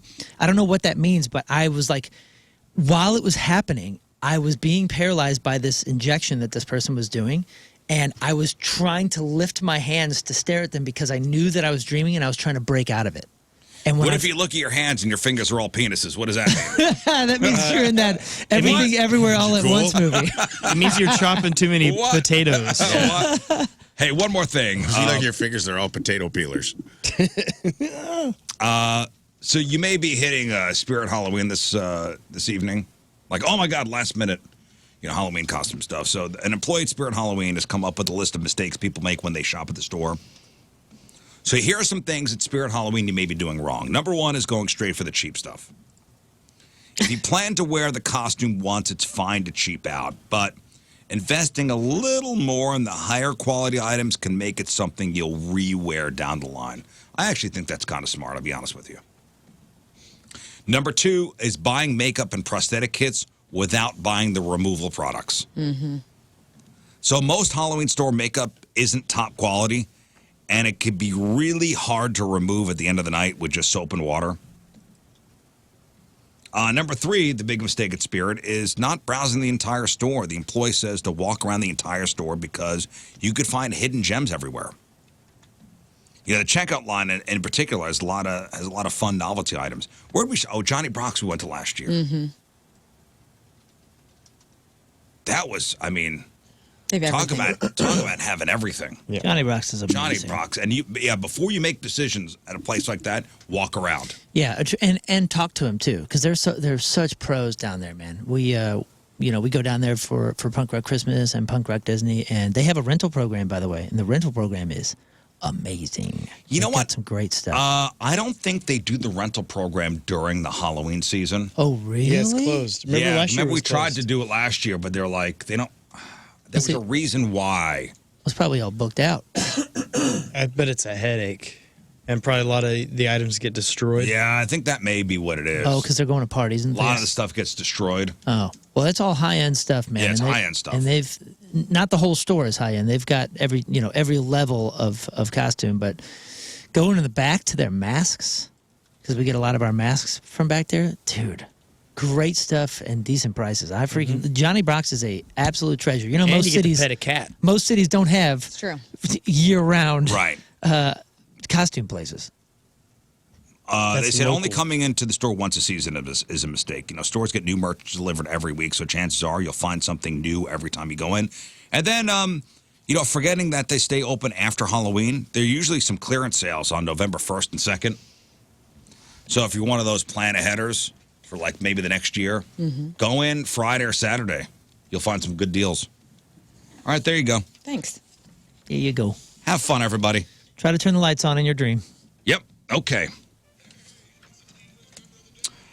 All right, Team Riz Member of the Day is brought to us by Hot Shot Sports Bar and Grill. Score $1 Hot Shots tacos when the Blues score 5 or more goals this year. Get in the game at hotshotsnet.com/blues. From Shiloh, Illinois, Nathan Burbank is our team. Nathan. Nathan has been a fan of the Riz Show for the last 10 years, tells all his family and friends about the show, the funny bits, the games that are played, shares my outlook on crowds and parking, loves Moon's determination on getting others to see his point of view, appreciates King Scott's famous dad jokes, and is a huge fan of the additions of both Rafe and Learn over the past year. Loves the first hour of the show. We're just kind of letting loose on a conversation. Loves whatever the gang plays matchup with Moon. Nathan Burbank from Shiloh is our Team Riz member of the day. Get super sweet Team Riz member of the day soccer jersey. Get yourself signed up 1057thepoint.com/Team Riz. All right, we'll take our first break of the morning. We'll come back with Crap on Celebrities. I'll also tell you what band you're listening for today. Today's Face to Music. Chance to win $1,000 and a chance to co-host the show with us. And I'll let you know how you could come sign the Riz Show billboard today, and maybe give a little couple, $2-3 to Cardinal Glenn Children's Hospital. Oklahoma? Yeah. Welcome back to the program. Phone number 314-624-3833 or 618-398-3833. The Mick Ultra Studio Cams, 1057thepoint.com/Riz. The socials at RIZZ Show. Your emails, RizShow at 1057thepoint.com. Grab on Celebrities here in just a moment. We will play 3 and 5 today and give away some prizes, including tickets to go see Franz Ferdinand, AWOL Nation. We got tickets to go see The Urge. We got tickets to go see Ghost. I do want to shout out the different companies representing our heads this week. These companies have made some very generous donations to Cardinal Glenn Children's Hospital. We'll start with Learn. Your head sponsored by Alpha Pet. Think Alf, like the guy, the alien that eats cats. Because kill me. This is Alpha Pet, spelled ALFA. They've been around for 30 years. They have everything you need for cat litter: liners, flat bottom sifting liner, odor, moisture absorbing crystals for the litter. Take care of your pet locally with alphapetco.com. Thank you, Alpha Pet. Moon. Case and Bucks, where families and sports enthusiasts come together for great food, entertainment, and experiences. It's down in Barnhart. I love the chef. All the food there is incredible. They've delivered wings here before, and they are amazing. Visit the website, caseandbucksbarnhart.com, caseandbucksbarnhart.com. Rafe. Victory Men's Health, empowering you to live optimized. In memory and support of our dear friend Jeff Burton, visit victorymenshealth.com. And my head sponsored by Ella and Ollie Popcorn, St. Louis locally grown popcorn for your home popping experience, providing the highest quality popcorn varieties with unique seasonings, oils, and poppers. Visit their website at EllaOlliePopcorn.com, EllaOlliePopcorn.com, and thank you to all 4 companies for their donations to Cardinal Glenn Children's Hospital. Also today, I got to say, starting at 10 o'clock, the Riz Show billboard will be downstairs in our lobby. So right downstairs, here at the radio station, on Olive, City Place 2?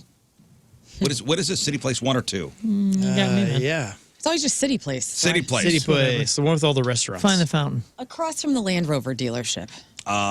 Next to El Balago. Yeah. Find the fountain. Find the fountain. So the billboard's going to be downstairs from 10 to noon. If you're in the Creve Coeur area, stop by. Just give a couple bucks for Cardinal Glennon and sign the billboard.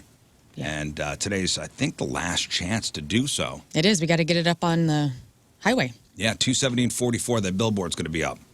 So today, last chance, downstairs, here at the radio station from 10 to noon. Give a couple bucks to Cardinal Glennon and sign the billboard. Also, today's Face to Music band is the band Bush. The band Bush. Anytime you hear the band Bush today, from now until midnight, I want you to open up your 1057 The Point mobile app. My face will be there. Punch my face, tap my face, whatever. And you have a chance to win $1,000 and your chance to co-host a morning show. So the band is Bush. You hear a Bush song, tap the app, open it up, hit my face, chance to win money, chance to co-host the show. That's sponsored by Onder Law Injury Lawyers. Visit GetJim.com. All right, today is October the 30th. Back in the day, 130 years ago. In 1894, Daniel M. Cooper patented the time clock. And ever since then, wage slaves everywhere have been forced to punch time cards to start their work days for the man. 86 years ago, 1938, Orson Welles made his infamous War of the Worlds radio broadcast. You hear the rumors of that, like, oh, people killed themselves during the War of the Worlds broadcast. And nobody ever killed themselves, but one Pittsburgh woman was found with a bottle of poison, saying she'd rather die that way. Then have aliens come down. But millions of listeners did think New Jersey was actually being invaded by aliens. So that happened 86 years ago today.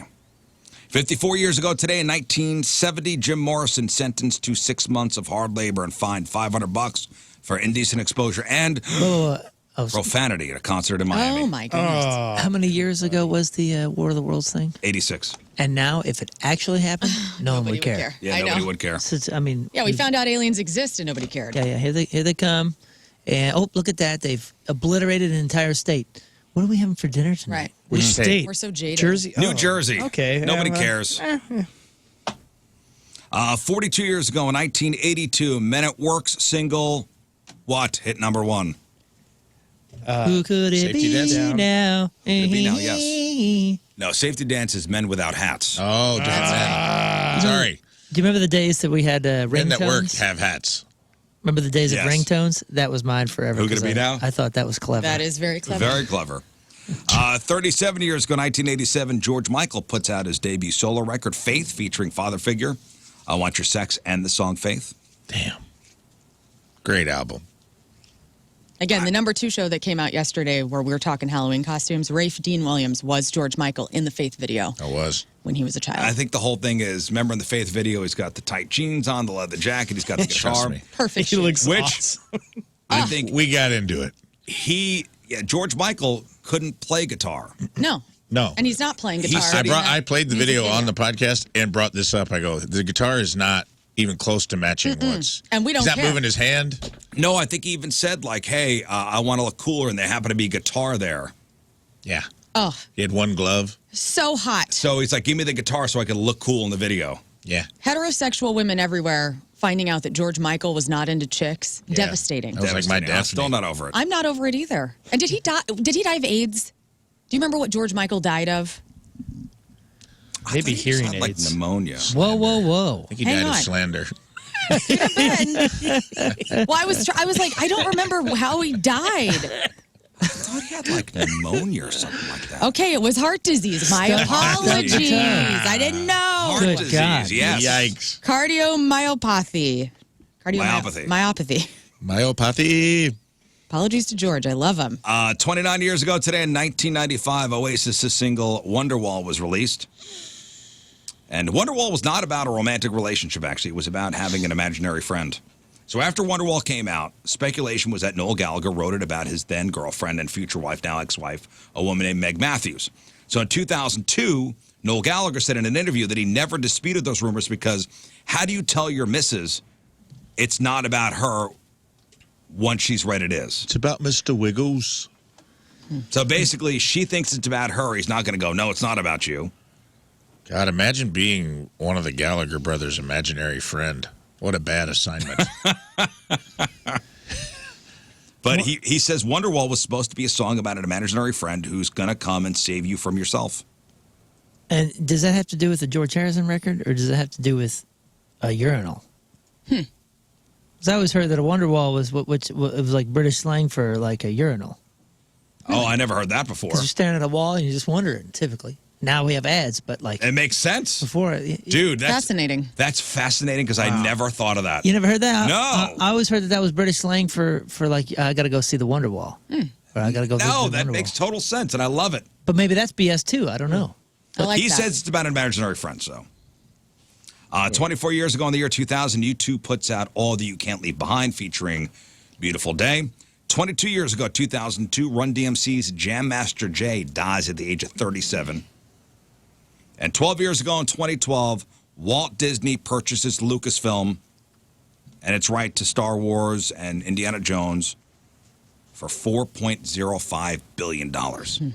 And that's what happened back in the day. All right, time to find out what's going on in the world of music and entertainment with your crap on celebrities. And we start with this. A former associate of Diddy is sharing details about who could and could not attend all of these alleged freak-off parties. So this is all part of the racketeering charges and the sex trafficking. An anonymous party organizer told the New York Post we would do a weigh-in if necessary. The girls had to be young and hot, so I always had a scale nearby in case we needed to make sure. The number was 140 pounds. But if a girl was really tall, there'd be a little bit of discretion. Oh, good. Good. No flab, no cellulite, not overly pierced or tattoos, no short hair. All of the girls had to be young and hot. They cannot be wearing pants, no jeans, no flat shoes. Every girl had to wear a party dress, preferably very short, just enough to cover her butt cheeks, but no longer than mid-thigh, cleavage showing. And every single one of them had to be wearing stilettos. That one had no exceptions. Every shoe in the house had to be a high stiletto. Great. So stilettos. Stilettos. That was it. No flat shoe. okay. So that was you cannot break that rule. Yeah. Gross. So these are the people that could go to the freakouts, less than 140 pounds, and had to be wearing No high short heels. hair. No short hair. Yeah. Okay. Had to be hot. Gross. Okay. Lincoln Park is going to perform at the League of Legends World Championship opening ceremony this Saturday at 9 a.m. You can watch it at lowleesports.com. League of Legends. League of What is Legends. It's a game that you'll never play. The people that know. It's Are those? Is that the game? Is that the game? Like people will actually go to a stadium to watch other people play. Oh, I think so. Yeah, that's the big game. That's the one, huh? Yeah, I think so. It's like a fantasy. I mean, I don't even want to say it because I'm sure I'll get in trouble for not being accurate. Leesports.com. Okay. But it's something It's a big pretty, deal, huh? Oh, dude, enormous. These are. I mean, all these games are enormous now, and they're big business, and that is, Big business. from what I understand, one of the biggest. And that's their new single, right? Their new single is like the theme or something. I have no For idea. League of Legends. I don't know. But they're going to Oh, be well. performing. Bands and clothes. I was just talking with my friend Megs this weekend about the Korn and Adidas team up that they did, where Jonathan Davis's green Adidas jumpsuit or what was tracksuit. Tracksuit The was whole tracksuit. out.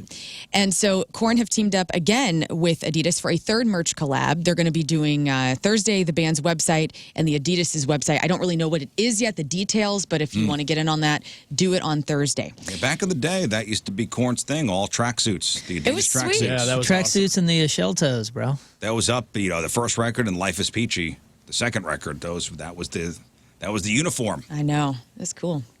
Jane's Addiction might be on hiatus after Perry Farrell's onstage meltdown, but the band's merch machine rolls on. Supreme has teamed up with the band for a new collection of clothing that's due out tomorrow as well. No, thank you. Okay. Put that in there just for you.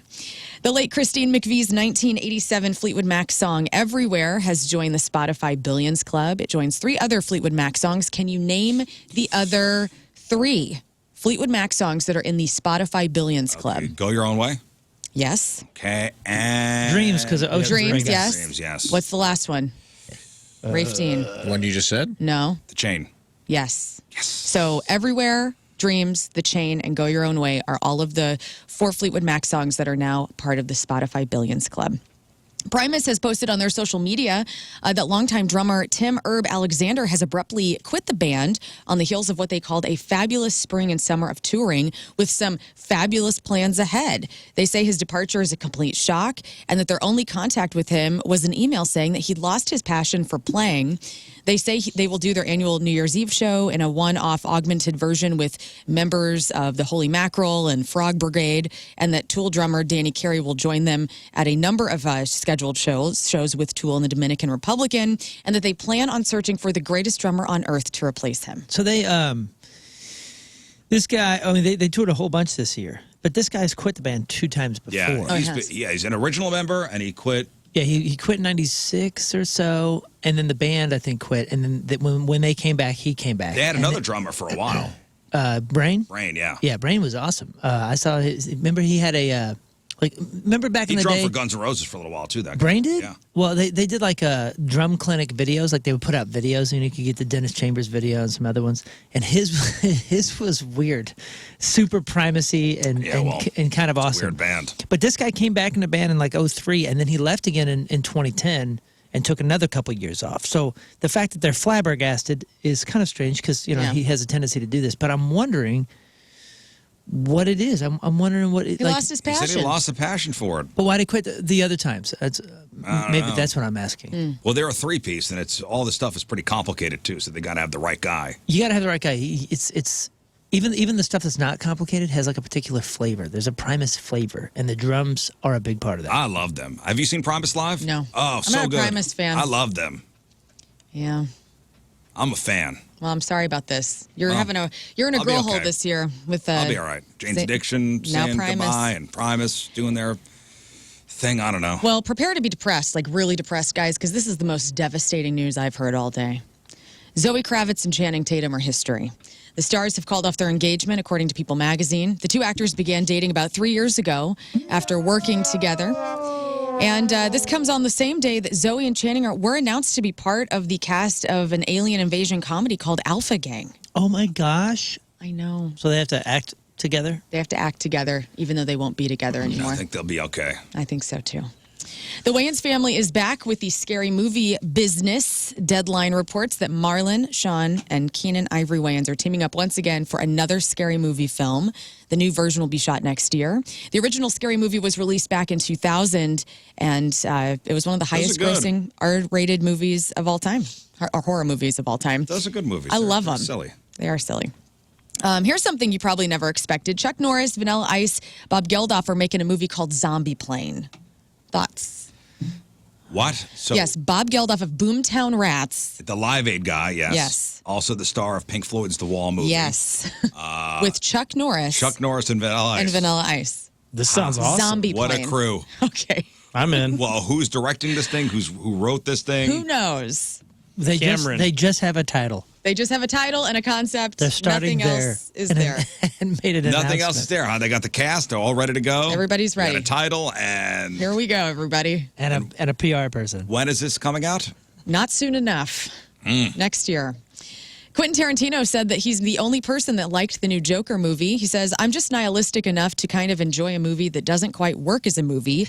And that's a big, giant mess to some degree.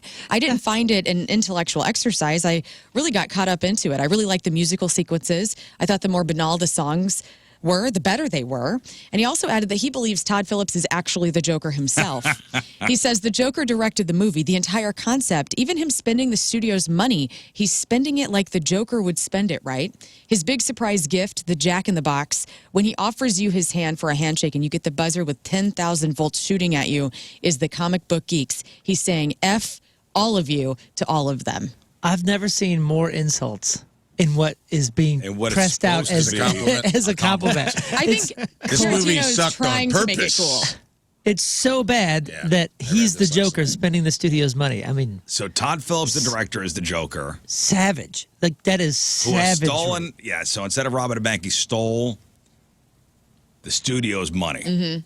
And all of our time. And this is a big FU to Yeah. all the comic book nerds out there. He did say Joaquin Phoenix's performance is one of the best he's seen in his life in that movie. Is anybody going to see it? He also gave himself a compliment in that about the natural born killers thing. Oh, he did? What did he say? He said that if the first Joker was indebted to Taxi Driver, then Folie à Deux was indebted to Natural Born Killers, which he wrote. Which he wrote. And he said it felt like a fever dream of Mickey, of the Mickey and Mallory. Mickey and Mallory. Of the courtroom drama. And he was like, he basically ripped off my movie. But it's a great ripoff of my movie because my movie was also brilliant. So, like, he gave himself a compliment while tearing Todd Phillips down in the form of a compliment. He's sucking his own toes. Well, people are He saying was sucking his own toes. people are saying this is a compliment. It is. It is kind To of. himself, maybe. He's trying to make it thing. cool. It's the only thing with a flash of positive we've heard about the Yeah. movie. So maybe that's why. He's saying Todd Phillips trolled everybody with the movie, basically. And it makes me And want to you watch know what it. Todd Phillips is like? Yeah, that's what I did. I trolled everybody. That's right. That's why. Wasted the I money. finally got it. If I'm looking to waste my own time, I'll watch it. But I wasn't even interested. Even if I heard this was good, I wasn't You never interested. were. I'll watch it if it's on Max. Remember when they announced it? And I said, no. I'll give you that. You know when I'm going to watch it, and I bet Moon is too? Airplane. Yes. That's an airplane movie. when I'm out of Held hostage. other movies and I'm on a 4-hour It's the flight. only thing available. You're right. Hostage on a flight. I'm like, I'll put it on. Good luck keeping me awake. Rest in peace to Terry Garr. She has died at the age of 79 after a long battle of multiple sclerosis. this was sad. She suffered an aneurysm back in 2006. She was known for her roles in classic movies like Tootsie, Young Frankenstein, Close Encounters of the Third Kind, and Mr. Mom. She also hosted Saturday Night Live 3 different times. So rest in peace to Terry She was Garr. the best in Young Frankenstein, and she was Richard Dreyfuss's wife in Close Encounters, and he's having this meltdown, thinking he's seeing these aliens and wanting to go to the base, and she's the wife with the kids, and That's she's great in that. I forgot she's in Close Encounters. Yeah, she's the wife. Also, the wife in Mr. Mom. with Michael Yeah, that's Keaton. right. Heck yeah. Great in that. Dude, you know what I said about Joker 2 when they first announced it? Is why would you go and do this? Because the first one, you got so much out of whatever you did. Like, it was a good movie, but it got so much hype. You could never get close to that again because it was overhyped, delivered a good movie that everybody said was the greatest, but everybody would realize isn't the greatest once you watch it 2 or 3 times. Why would you risk that? That was a gamble that they knew they would lose. That was a movie that I only wanted to see once. It was one and done. Yeah. It's I thought worth it was one good. watch, and you go, yeah, okay, good Did movie. it leave on a That's it. cliffhanger though? I don't even remember. But I mean, it was perfectly executed, where they got more juice for the squeeze than they deserved, and then you blew it. And you Get blew it. greedy. You got greedy. That's what it is. And finally, tomorrow is Halloween. And if you're thinking, like Moon was, like, what do you watch? There are 13 movies that take place on Halloween night. And I have a list. The best movies that take place on actual Halloween night. These are just movies that take place. So not a ranking. Not a ranking. So like Night of the Demons from 1988 is on this list. Beetlejuice, that's in theaters still. Trick or Treat, which is a Halloween classic. Scary Stories to Tell in the Dark, Hocus Pocus, Scream 6, Halloween 3, Season of the Witch, Halloween, Terrifier, and then the one Rafe and I were talking about last week, Late Night with the Devil. Pretty good. So if you are looking for a movie that takes place on Halloween to watch on Halloween, this is a great list, and we'll have it ready for you. Terrifier's Art the Clown, right? Yes. Yeah. Did you guys see the Art the Clown at the? Yeah. did. He kept edging closer He to the was stage. good. He was Stayed really in good. character. He was And by there was himself. only one. I only saw one Art the Clown there. I thought there'd be more Art the Thought I Clowns. saw a second one. Maybe. Did you? Yeah. But the one that That's was what he wanted standing you by to the think. stage It was great. Yeah, he was good. when Moon was playing, he stayed in character and he kept moving closer. Hey, great rhythm, by the way. Ever so close. The way he was snapping, like, yeah. No friends either. Was he doing that? He's a Yeah, dancer. he's a great dancer. Was he dancing? No, Oh. He was just standing there. He was just smiling at me. He liked Terrifying. the show, clearly. he stayed in character through the whole thing, which I appreciated. I Or thought she, he was- I think it might have been a she. Oh, really? Ooh. I mean, obviously, it was somebody in a costume, but Yeah, it was hard to tell. What do you mean? every time I looked over, whoever was Art the Clown was just standing there, Staring at not me. moving, and then would get closer to the stage. But I wouldn't see this person move. What's the thing? What's the move? Like, what's the act? What does Art the Clown do? Yes. What is it? Somebody that just slowly edges closer to you and then kills you when they I've finally? never seen any of the movies. Oh, okay. No. So what's the act? What's the thing? Was that? In, I think they're ultra violent. what do you though, right? mean in character? They are ultra violent. They just, he's just kind of a presence, almost like as the Terrifiers go on, he gets a little more comical, where he'll be like, he'll But do he doesn't like, talk. Doesn't talk, never talks. Never talk. Just kind of Sounds, almost laughs? mime, almost like a mime. Like he'll do little Like little so act outs, and the fake, person was doing it. make Like while, faces. while we were on stage in the costume contest, they were like going, Oh, so making faces as yeah, if kind of. It's just weird. It's almost like watching a semi mime work, but never talks, never moves quickly. Gotcha. Yeah, I'm not familiar. They were good though, whoever it was. I want to watch them for sure. They're great. They're unrated, aren't they?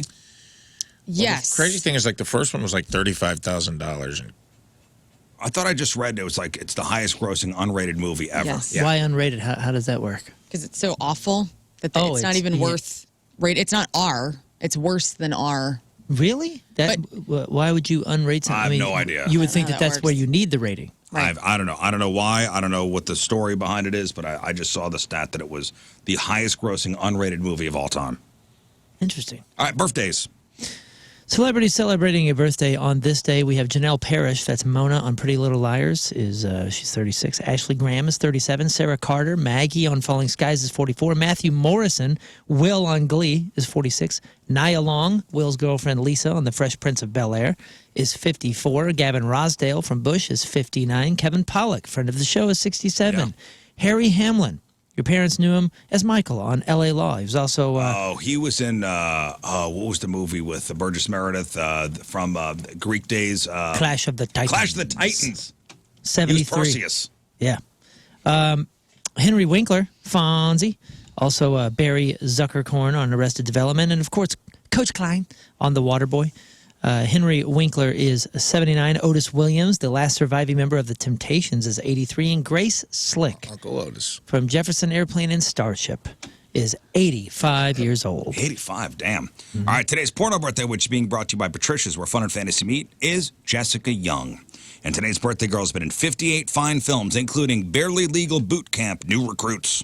Right. She was in Big Man on Campus 2, Bound to Police 4, Dark Meat White Treat 5, Holes of Glory 3, I Love Big Toys 16, Lesby Friends, and Who Can Forget a Role? In 2009's My Mother Loves Brothers. Jessica Young is 41 years old. That's your porno birthday. Those are your crappy birthdays, and that was your crap on celebrities. All right, here's a question. Have you ever lent your car to somebody and they got into an accident with it? Yes. Oh, you have? Recently. Recently? Uh-huh. I said I was sorry. Mm-hmm. Well, I mean, what did they do? Was it like I need a new tire? I need a whole new front end? Get him. Yeah. I lent my boy, when I got my new car last year, another comedian friend of mine, his car broke down, and I was like, loaned him my Jeep, loaned him the Millennium Falcon. I said, hey, man, just don't. It was during the winter. I said, it's rear-wheel drive. If it snows or gets icy, you probably don't want to be out on the road. Don't risk it. And he listened 0% and drove it. He drove it, and he's like, how's it going? And then as it came out, he called me, and he's like, man, I popped your tire. It snowed, and I didn't see the median. And I hit it, and I ran up over the median, and I busted both the front tires. And I go, how fast were you going that you busted both tires out when you hit this median? Busted both of them. The fronts broke. And then he's like, so I went and I got I'm going to get a spare from my Jeep and a spare from a friend's, and I'm going to put them on. I go, no, you're done. I'll handle it. Step away from the vehicle. Yeah, I was like, you're done. Where's it at? He's like, it's in the neighborhood. And he goes, I just want to be honest, man. I did have a couple shots. Oh, no. And I'm like, bro, no. You were driving it. So I'm like, you drove my car I loaned you. You were drinking. It was snowing. The one thing I said, don't take it out if it's in the snow. Like, he just did everything that you would not want someone to borrow your car to do. And he's like, I don't know, man. I was partying. You know, he was naked and smoking. Okay, like, I'll be honest, I'll be honest, I did do one line, and I go, what? Get out of here. Get the hell out. I'm like, this is like a movie. I'm in another city, by the way. I'm like on the road. And so you've done cocaine. You've done a couple shots. You drove my car in the snow. Snow and the ice, and going because then it started to come out, where I'm like, how are you going so fast in the ice and snow that you hit because he's like, I took a hard left, and I didn't know there was a median there. And both tires, I ran up on the curb, and both tires busted out. And I'm like, it was the same side. It wasn't the two fronts. Right. It was the left driver's side, front and back, both busted. Both popped them both. And he's like, but I'm gonna fix it, man. Just you don't have to do anything. I'm gonna fix it. And I go, no, you're done. And I go, I love you. I ain't mad at you. Okay, so you're done. I'm like, just step away from the vehicle. Tell me where it is. I'll send a tow truck. Okay, so we got that story from you, and you said you lent your car to somebody that got into an accident with it? No, Johnny Venus did. He had one of those super sweet, 95 Thunderbirds. Remember when the Thunderbird looked like a souped-up Taurus? Yes. It was like the coolest car either of us had ever had. They brought him back finally. He lent it to one of our friends, and he on the highway. I think he totaled it. Totaled it. I think he may have totaled it. He messed it up, that's for sure. Damn. Yeah. Bad news. So I ask you this question. Rafe. So he offered to pay for the damages. He did, yeah. And did you let him? I can't remember. I don't think so. I think maybe I let him kick in on the 2 new tires because I had to move. You can't just buy one tire. You know what I mean? Like I had to buy 2 new tires, move some fronts to the back and things like that. Probably put the car back in alignment. You got to. I mean, if you hit a curb like that fast enough, where you pop 2 tires, there's most likely other damage. Yeah. Which alignment issues. I don't think I made. There was none of that. I think I just let him kick in on the tires. If this person came to you tomorrow and said, "Hey, can I borrow your car?" Would you allow him to? And I told him that. I love the guy, and he listened. So I know I'm not bagging on him too hard. I said, "Hey, man, you're off the borrow the car list." What if there's a big party he's got to go to? Yeah, I go, "You're off," and he goes, "I get it." Party? Yeah. He goes, "I get it. I get cool. it. I get it." And he was mad that I wasn't mad. Because you know what I mean? Like sometimes when people screw up like that, they want you to. And I was mad, but I was disappointed. And I think that hurt him worse, where I was just dude, what are you doing, man? I'm trying to help you out of a jam. You blew the engine up in your vehicle. You're a traveling comic. Your life's out of control. I'm trying to throw you a bone and be like, hey, man, quit. Because he was taking rental cars and taking like Ubers all over town. And he's just like, depleting his bank account. Buy a car. It's worth the He couldn't. He had no credit. He wasn't working. He's a comic with no job. He tried to buy a car, and even like the 25-cent Credit Automart was like, no, thank you. no credit. Things weren't going well for this guy. The place where it goes, no credit needed. They go, not you. Not they were like, everybody but you. Yeah, with that little fine print they read at the end, we're like, Got the cash for cocaine. some circumstances may apply. Blah, blah, blah, Got the cash for cocaine is a great, observation. Yes. Trust me, that observation was made by me as well. And I go, here's an idea of how you could save up for a down payment so you could get a car with bad credit. Stop buying so much cocaine. Would he ever ask you to borrow the car again, or he knows he's off the list? I think he would never ask. Okay. I think he knows he's off the list. There's a guy who's asking for help. He's wondering if he's the jerk here. A 29-year-old guy, a couple months ago, he lent a car to a friend. He says he trusted her, thought it would be fine.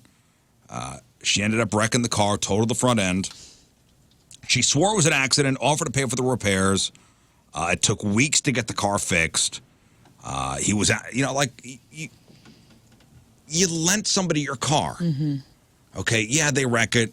It takes a while to fix. So now I'm inconvenienced even more because I now don't have a car for weeks. So she did pay. She did keep her word, and she paid to get the car fixed. She asked to borrow the car again. He's like, no, you're off. Yeah, it's all right. You're off the borrow my car list. You crashed my car once. Thank you for paying for it. Right. But you will never borrow my car again. He's not the That's a-hole. it. She says he's being unreasonable. They both did the right things. He's being dramatic. Oh. She says. Oh, that's a. Isn't that? He's just That's being a very good word. cautious. Old producer of our morning show on Casey, Carl Middleman, his car got stolen from the pageant, and he didn't have a car. And I was driving a loaner from a dealership from Munganast, actually, and so I had a vehicle that I was driving. I'm like, you just take my car. I had a Malibu at the time. And he works for the Blues, and so he was driving it, to his other job, and he got a fender bender and had insurance, and it was all good. And, I still had to go get the front end fixed and whatnot. No big deal. I would have let him borrow it again. But I also understand if you don't want to let somebody borrow it again. Well, she says he's being dramatic. Now friends are divided. Mutual friends are divided. Some people think he should give her another chance. Others like, you got every right to be cautious. I get it. He feels terrible for letting her down, but also thinks his feelings are valid given the circumstances. What do you think? You think he's in the right for saying you're off the borrow my car list? 100%. Yeah, and when somebody calls somebody dramatic, that's like a quick draw weapon for gaslighters and manipulators. You know what I mean? Like that's a what? Wait, I'm being dramatic. You're whining about crashing my car and not getting it again. I wouldn't ask Who's to being dramatic? re-borrow. If I did that, I'd be so embarrassed. I'm never going to ask to borrow Ted's car ever But again. even if You got to you take did, yourself off that list. even Right. if you, even if the you, nerve. That's like the nerve of you even asking again. Right. but even if you did, and they said, no thanks, how can you be surprised or upset? You just go, you know what? I get it. I understand. I understand. I have two things here. Like, number one, you don't have to give a reason for not lending out your car. Like, it's your car. It's a lot of money. Like, you shouldn't have to give a reason. You already did the favor. You already did the right thing and said, oh, yeah, I'll let you borrow my car. And it's okay. It didn't happen the way you wanted it to. Nobody wanted that to happen. And it's okay to say no. And basically, the friend is upset because she's dealing with the consequences of her own actions. Yeah, if you ask for a favor and you're upset that you don't get it, then you weren't asking for a favor. You were demanding You were demanding it. Yeah, I hate the stop being dramatic thing. Get out of here. Yeah, cool. Very nice. You can holster that word and leave my friend group, please. Yeah, but making that phone call. I'm like, hey, Whoopsie. thanks for letting me borrow the car. About the car. Hey, can we talk about your car? Or you could do like my father-in-law when he crashed my car. Was when I'm in New Orleans nursing hangover, asking, hey, where's the insurance? And I go, what? Where do you keep the insurance? Why? Why do you need to know that? Well, Well, oh, your brand new car, which you've had for 3 weeks, and the ice storm in St. Louis currently? Oh, yeah. All right, we got to take a break. We'll come back. Let's give away some stuff. We're going to play 3 and 5 after the break. We haven't played this week at all. In fact, we haven't given away anything this week. So, Moon's going to give you a category. Contestants on the phone will name 3 things in that category within 5 seconds. 2 out of 3 categories right, you win your choice of prizes. Remember, no ums or ahs to start your answer. The judges are being very firm today. Yeah, very firm. Hey, have I been making these too difficult? no. You sure? You're fine. Okay, I've been out and about, You're fine. Out at Don't different question it. at different events. It's not me questioning it, but I have been approached by so many listeners that say, like, "Hey, man, you're ridiculous now." Don't let the losers influence you. Oh man, What? That's right. I said it. They've said, like, man, your 3 and 5s are just it's Cry like- somewhere else. and they have all said the same thing. Like, it sounds like you hate the listeners and you don't want them to win. I was like, what do you mean, man? Like, that's not the case at all. I'm not the judge. I'm just the host, man. I'm just reading these questions, bro. You have a chance to win tickets to go see Ghost July 30th over at Enterprise Center. Tickets go on sale Friday at 10 a.m. Tickets to go see The Urge the night after Thanksgiving, Friday night, November 29th over at the pageant. Tickets to go see AWOL Nation, Point Ho Ho Show, December 10th at the pageant. And we got tickets to go see Franz Ferdinand, Ho Ho Show, December 11th over at the pageant. 3 and 5 is next. 314-624-3833 or 618-398-3833. We'll play next. Comes through. His Face the Music band is Bush. If you hear the band Bush play at any time today from now until midnight, make sure you open up your 105.7 The Point mobile app. My face will be on there. You tap my face, you have a chance to win $1,000, and you have a chance to co-host the morning show. Did you do that on purpose on Gavin's birthday? Yeah, sure. Yeah. Look It at is you, Gavin man. Rosdale's It's really birthday. cool, You're a man. bigger It really fan than is. I am. That's cool. Wow. Die hard. He's So 71. handsome. Do you cry too when he's in the room? What? I did. I got to interview him once. It was like a Saturday. I was doing middays, the 10 a.m., 2 p.m. shift. And they're like, hey, Gavin Rosdale come in for an interview on a Saturday. I said, damn right. Super cool guy. Does he really have a mushy head? What does that mean? Well, he sings about that. He has a mushy head. Got a machine. Machine head. Machine How head, dare Scott. you, Oh. Scott? What I a don't dummy. know. It's I don't Machine know. Head. That man is point royalty. Anyway, you'll be hearing Bush real soon, okay? So if you have not done so yet, download the 105.7 The Point mobile app. Right now, we are going to play 3 in 5. Yes, 3 and 5. So Moon's going to give you a category. You name 3 things in that category within 5 seconds. 2 out of 3 categories right, you win your choice of prizes. Tickets to go see Franz Ferdinand, AWOL Nation, The Urge, or tickets to go see Ghost. All right, 314-624-3833 or 618-398-3833. No ums or ahs to start your answer. All right, let's go with caller number 1 here on line number 1, Hank in Maplewood. Good morning, Hank. Happy Halloween, Riz. Thanks, Hank. Appreciate that, buddy. Happy Halloween to you as well. All right, Hank, here we go. Moon's got 3 and 5. Let's start. Okay, Hank, name 3 prisons or towns with prisons. Litchfield, Pacific, Pulse. Set up, pal. Set up. You I knew when he got on and he said, Yeah. happy Halloween. Yeah. It was going to be a It problem. was going to be a problem. So what towns do have prisons? Joliet, Fulton. Pinckneyville. Chester, Ah, Folsom. Leavenworth. yeah. Okay. Basically, just name 3 Marion. prisons. Yeah. Alcatraz. Okay. Next. Name 3 types of pasta shapes. Macaroni, rigatoni. Pretty good. Those are the 2 best ones, so congrats to you. Not even a spigot. You like me? A They have penny. control. Lasagna. Macaroni made him laugh too hard. Dude, speaking of mustacholi, man, somebody sent me some pictures of that sandwich that won the best sandwich in the state. yeah, at Ruma's? Ruma's. It's a sandwich. So what they did is it's basically like you know how they said it was an open face? They took the bread, and it's like super Italian St. Louis the Hill bread, Yeah, right? they got the bread from them. They split it open like this, and then they put the ham on it and whatever else is on it, and then they basically melt that same cheese. They bake that same cheese that's over the baked mustacholi that I was talking about, That's which Provel. must be Provel and something. And they put that over it, so they serve it like that. But you can fold you can it. fold and flap that up. So it's a legit sandwich. I know there was some. A lot of people were mad at Ray for calling it open face. Well, they call So it an they open You face said it open because that's how face. they serve it. But it's a legit They're sandwich. like, it's not open face. We were having justice for sandwiches on this side of the table, my friend. We'll see. And people were saying that it is to die for. Looked I mean, good. it won best sandwich in Missouri. Yep. If it's anything like their baked mustacholi, they do it right. I wish there was more Rumas. I'm open to it. All right, Corey, you ready to play? Absolutely. All right, let's get a winner here. All right. Name 3 iconic TV show catchphrases. Saved by the Bell. These are very hard, by the way. These are. That wasn't these are- hard. Did I do that? Blossom. Oh. Come on, In man. 5 seconds. I immediately went to the 90s. Hey. That was Giddy very. That was very hard. Could have been 3 words. Whoa. Hey. Giddy up. You're done.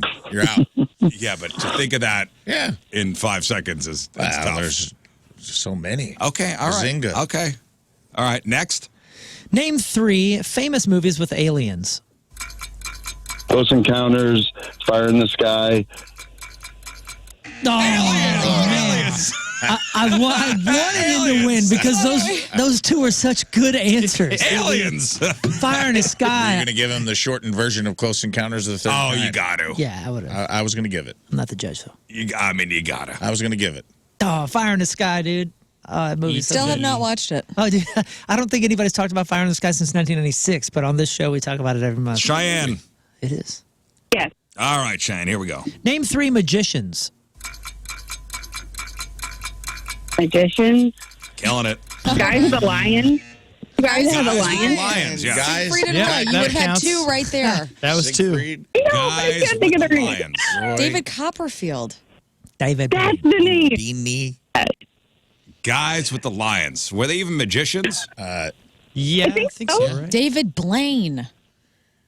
Guys with the Lions. That would have been a good answer. Just lion I tamers. think they're just lion tamers. Penn and Teller. You No. know, those are No, magicians. Siegfried and Roy did tricks. Did they? I don't know. I don't know. I didn't know the act. Yeah, they were magicians. Oh, I didn't know that. Are they give both them. dead now?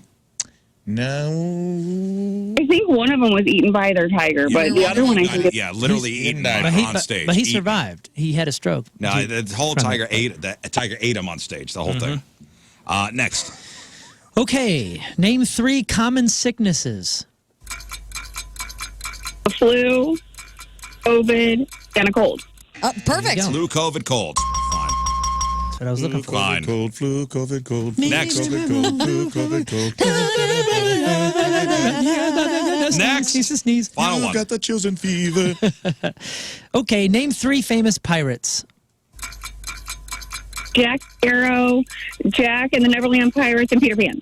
Yeah. Fine. Wait. Jack and the Peter Neverland Pan. Pirates. Hey, Peter Pan is the opposite of Yeah. a pirate. Peter Pan is not a pirate. Those were he's his. a boy. Captain Hook. Captain. No, it's Captain way after Hook. 5 seconds. No. You could have gone with Bonds, Bonilla, Captain Hook. all kinds of great. Yeah. I mean, come on, easy ones. Andy Van Slyke. Yeah. You need to get to like name me 3 fruits. Bonds, you need to Bonilla, throw Vince, something like in. you're done. I did pasta shapes and Steve the Pirate from Dodgeball. Yep. Yeah, and Someone told what? me I look like him. Shout out to the Halloween costume contest. I had an appreciation for the 2 people that came in the throwback 1970s Willie Stargell Pittsburgh Pirates costumes. yeah, To they stay- look good. That was a nice tangential theme for Shipwrecked. I thought For Shipwrecked, yeah, they were pirates. They were technically pirates, and I appreciated the effort. Brad and Sullivan. Good morning, Brad. Well, hi. Brad, okay. Let's see if we get a winner here. Name 3 iconic cars from movies. Damn it! See, he would have had it too. Those cars. The Mirthmobile. He would have named 5 of them. Okay. What'd you think? What'd you think of first? What'd you think of first? Mirthmobile. The DeLorean. I thought Batmobile. I thought Bullet Mustang, but so it doesn't matter. So. I thought Batmobile. DeLorean was my first. And then the Kit. Kit was a TV show. Oh, what I say? Yeah, but There movies? wasn't the a car. What did I say? Movies. Yeah, you're right. What about the Flintmobile? Okay, here's the next one. Name 3 birds. Cardinal, Blue Jay, Crow. Great. All right. We're back, you guys. We're back. All right, here we go. Let's get a Larry winner. would have worked.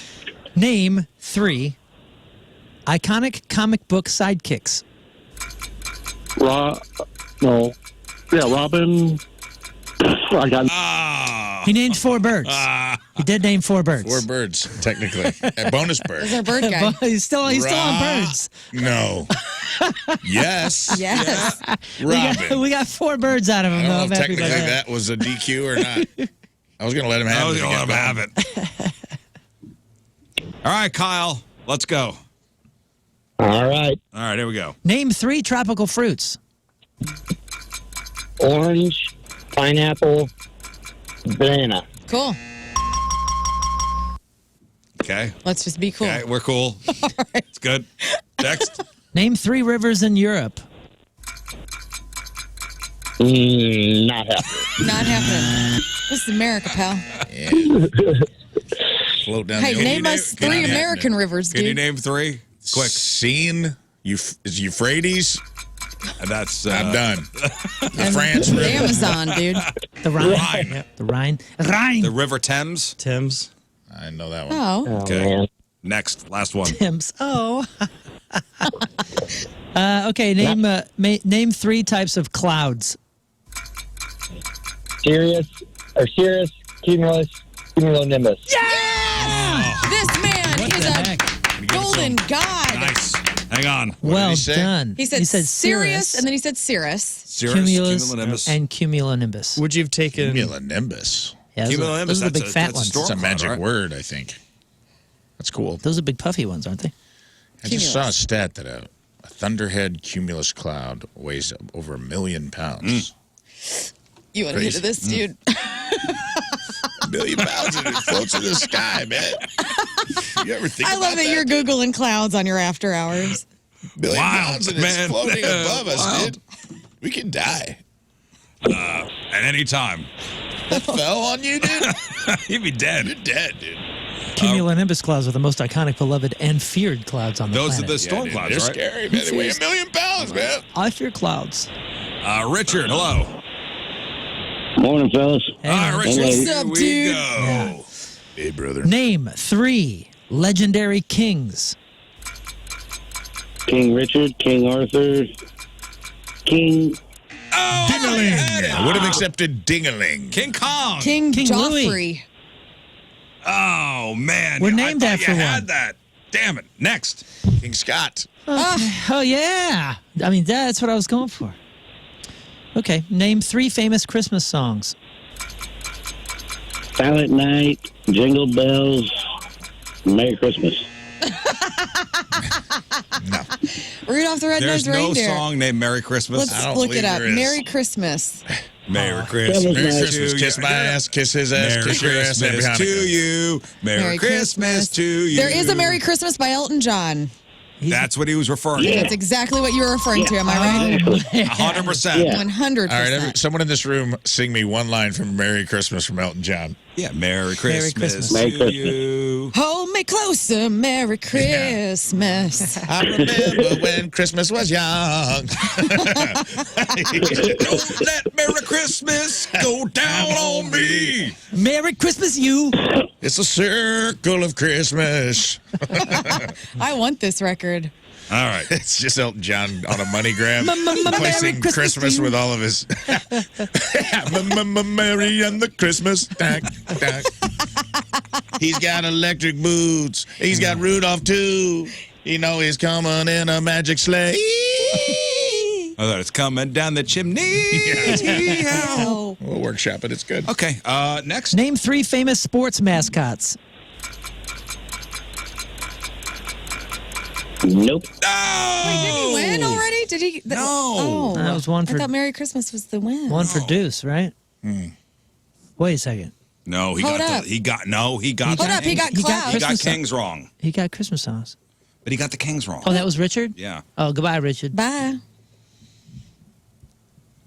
No, he got the Kings wrong. The guy with the clouds, The he's Nimbus. the winner. He's not going to marry Richard. Michael, hello. What do you want? Hello. All right, here we go. Name 3 martial arts styles. Judo, Taekwondo, Karate. Damn right. He was ready. He didn't say Muay Thai Bo, which is Okay. impressive. Next. Name 3 styles of modern dance. Samba, salsa, tango. I love this man. Just like that. You know how to fight. You Feels know how to modern to dance. me. You can do it all. Yeah, it's very saucy. Modern samba. Dance and fighting are closely related. Hell yeah. And he does both. All right, Drew. Let's play. Good day, y'all. Good day. Here we go. Name 3 historic pandemics. COVID. It's over. Just save it. I'll use this one later. Thank you. Save the brain power. That's a tough one too. This The flu No, it's of not. 1912. Spanish flu. Or Sure. 24. COVID. Bubonic. Ebola. There are many. There are many swine flu. And now I can't use it again. Mad Why? cow. Because we just said it all. So what? Okay, you're right. Bro, you could use it again today. Yeah. And it's still a chance somebody's getting it. I watched. Yeah. There we Okay, name 3 popular superfoods. Goji berries, raspberries, Oh, spinach, right? Acai. I mean, there's Kale. pretty much. All right, one more. Pork contestant. steak would have been accepted. Would have been. Yeah, that is super. All right, one more. Lauren, pick 3 or 4. 3. 3. Michael. Good morning, everybody. Good Yeah, morning, dude. Michael. Here we go. Name 3 famous YouTubers. Mr. Beast, Cutie Pie, Speed. Steve. Speed. Steve? No, Speed. There's a Speed. guy on there named No, he's Speed. right. I show Speed. He's right. He's in. Yeah. Okay. All right, we're cool. Okay. I know that guy. I know that guy. That's the guy that jumped over the car, right? I don't know, man. Okay. Next. Okay. Yeah, dude, in the boat. I know a YouTuber named Speed. Name 3 famous fictional cities. Gotham City. I'm drawing a blank. It's okay, you get another chance. Here we Okay. go. One more. Name 3 historic pandemics. Ebola, Spanish flu, COVID. Fine, just get Ebola? Ebola. I don't Ebola? give We're gonna it count an ish Ebola. right now. He- Just he give mixed- it. Are we going to count Ebola? He mixed E. coli, Coli and Ebola. And is an Ebola a You historic know what? They're pandemic? both or is it- pandemics. E. coli and Ebola, Ebola was together is 4. He gave us 4. I vote yes. He gave. Honestly, not getting it after we already said it all on the air, I vote no. I vote yes. I vote. I don't know what he said. I'm the host. Keep me out of this. Giving it to him. Michael, you win. Congrats, Michael. Almost didn't though. You almost Ebola. changed your whole family. man. I got Ebola. Oh, what is this? Oh. Oh, it's a Bush song. Is this Mushy Head? It's no, it's a little Like thing. people were supposed to do something when they heard this song. Yeah, open up your Point Mobile app and, And my punch face Riz should in be the there. face. So hit my face and you have a chance to win $1,000 and a chance to co-host this morning show. Uh-huh.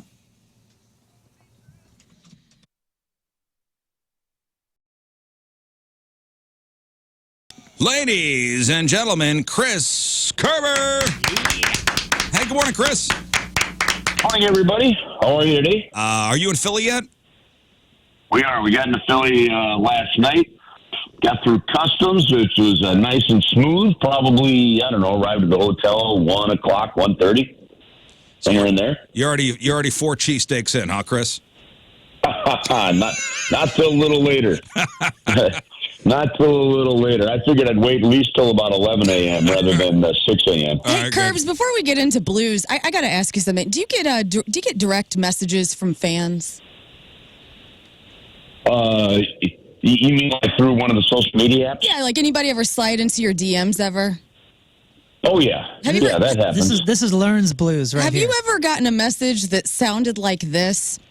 Will you go back and listen to any of your morning shows and listen to your mouth breathing and understand that is why I won't be listening anymore? Have you ever gotten a message? I haven't gotten any. No, I haven't gotten any that actually asked me to listen to my mouth breathing. No, I have had plenty that say, "You suck. Will you please shut up?" Well, Curbs, and then when you say to the person who slides into your DMs, my breathing, like when I'm talking, I'm genuinely trying to understand what you're talking about. And then the guy says, apologies, I've had a terrible morning. Took it out on the wrong person rather than myself. Have a great day.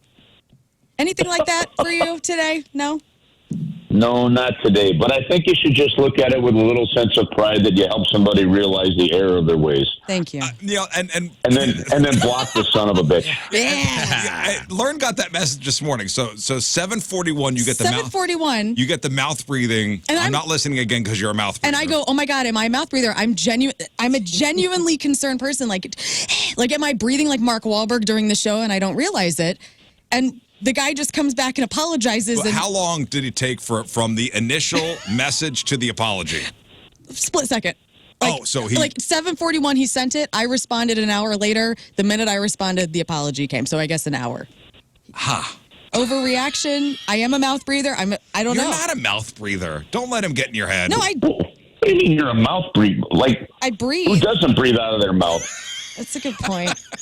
I'm just trying to live. Yeah. I would just like oxygen from time to time. You know what? Do you ever get critiques of I got to be honest with you. Listen, I've got to the point like nothing really bothers me. Okay, I mean, I'm not sure there's anything anybody could say to me that would offend me. Right. I mean, I don't understand. There's a thing called don't give words power. Right. Only give the words of somebody else power. Right. And I mean, I've had people say, geez, you suck. Please stop calling games. Things like that. But at the same time, like sometimes I do have a hard time just excusing somebody being just an absolute D-bag. jerk. You know what? Yeah. I wasn't sure what words I'm allowed at this point, but We can dump you. yeah. So I don't like. Yeah, sorry, I had a bad day. Okay, I'm not sure that works. Like, great that you knew the error. Thank you for apologizing. That's appreciated, but I think you just lost your right to be able to DM me. Yeah, block him, Learn. Like that's just like I don't get that. I don't either. But- Listen, I get you apologize, but even that first message of what would make you pick up your phone and try to take it out on the woman talking on the radio? He doesn't even follow me. Like he went and looked me up Yeah. just to tell me I hate that you breathe when you talk. It's And the wild. best part about this is his last name is Pickles, which is just fantastic. Yeah. Well, that's okay. No, actually, here's a question for you. All right, do they actually have their name, like their actual name, on their account? Yes. Like if it's something like that, and it's some kind of jumbled, alphabet soup, or Wi-Fi password, or it's not even it's not an actual name, right? Then that's like the worst cowardice you could have. Now he's a dad. He's got his.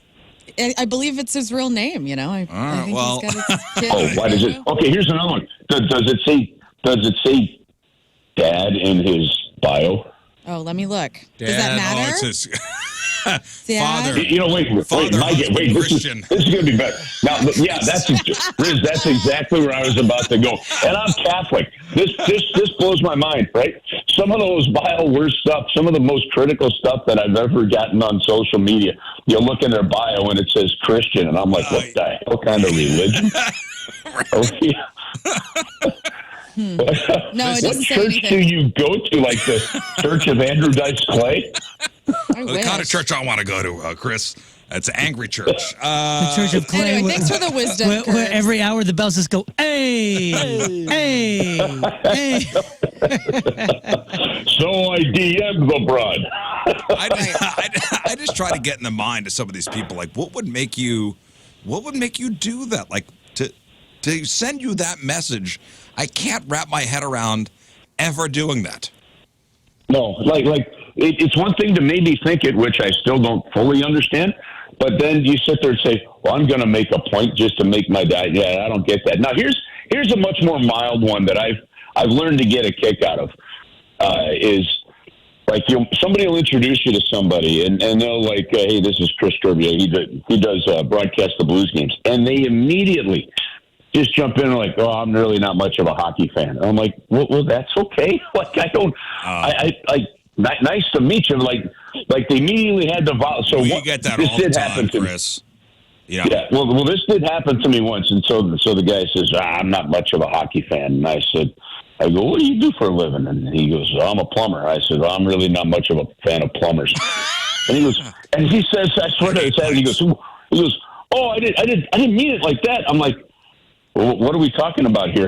like I don't know, just a volunteer. Well, I'm just really not much of a fan of whatever the hell you do. We get that like, too. Whoa. You know, like, hey, I'm Scott Rizzuto. You know, what do you do for a living? I work on the radio. I don't listen to the radio. Yeah. Okay, All right. well, Cool. thank you. Thanks a lot. Yeah, thanks. Yeah. unless you're a mouth breather, then I'm all in. Yeah. Anyway, sorry for breathing and back to the blues. Thank you. I mean, you're breathing in and out, in and out. Yes, What's your problem? This whole avoiding suffocation. I thing know. is Now I'm getting like him. very conscientious of it. Because somebody in the chat says I'm Leaf in. and I are both mouth breathers, apparently. Ridiculous. Listen, I'm in Philadelphia, and I'd really like a little more oxygen up here in this hotel. So if you don't mind a little, fewer breaths there, that'd be awesome. We got Chris? double insulted in there. Chris, not a great night for the Blues last night. In fact, I'm sure a lot of Blues fans were sitting on their couches cursing at the screen. According to a new report, this is from U.S. News and World, the average person curses how many times a day, Chris? Oh, man. I'll bet you this has changed drastically, like even in the last 10 years. I'm going to say 27. 27 times a day. Okay, what do you guys think? I know the average, my mother is in great shape, and she's definitely bringing the average down. I think she's cursed zero times in her entire life. I think we gave her money to do it once or something, or dared her, and she may have said like hell or something. So she's a non-curser.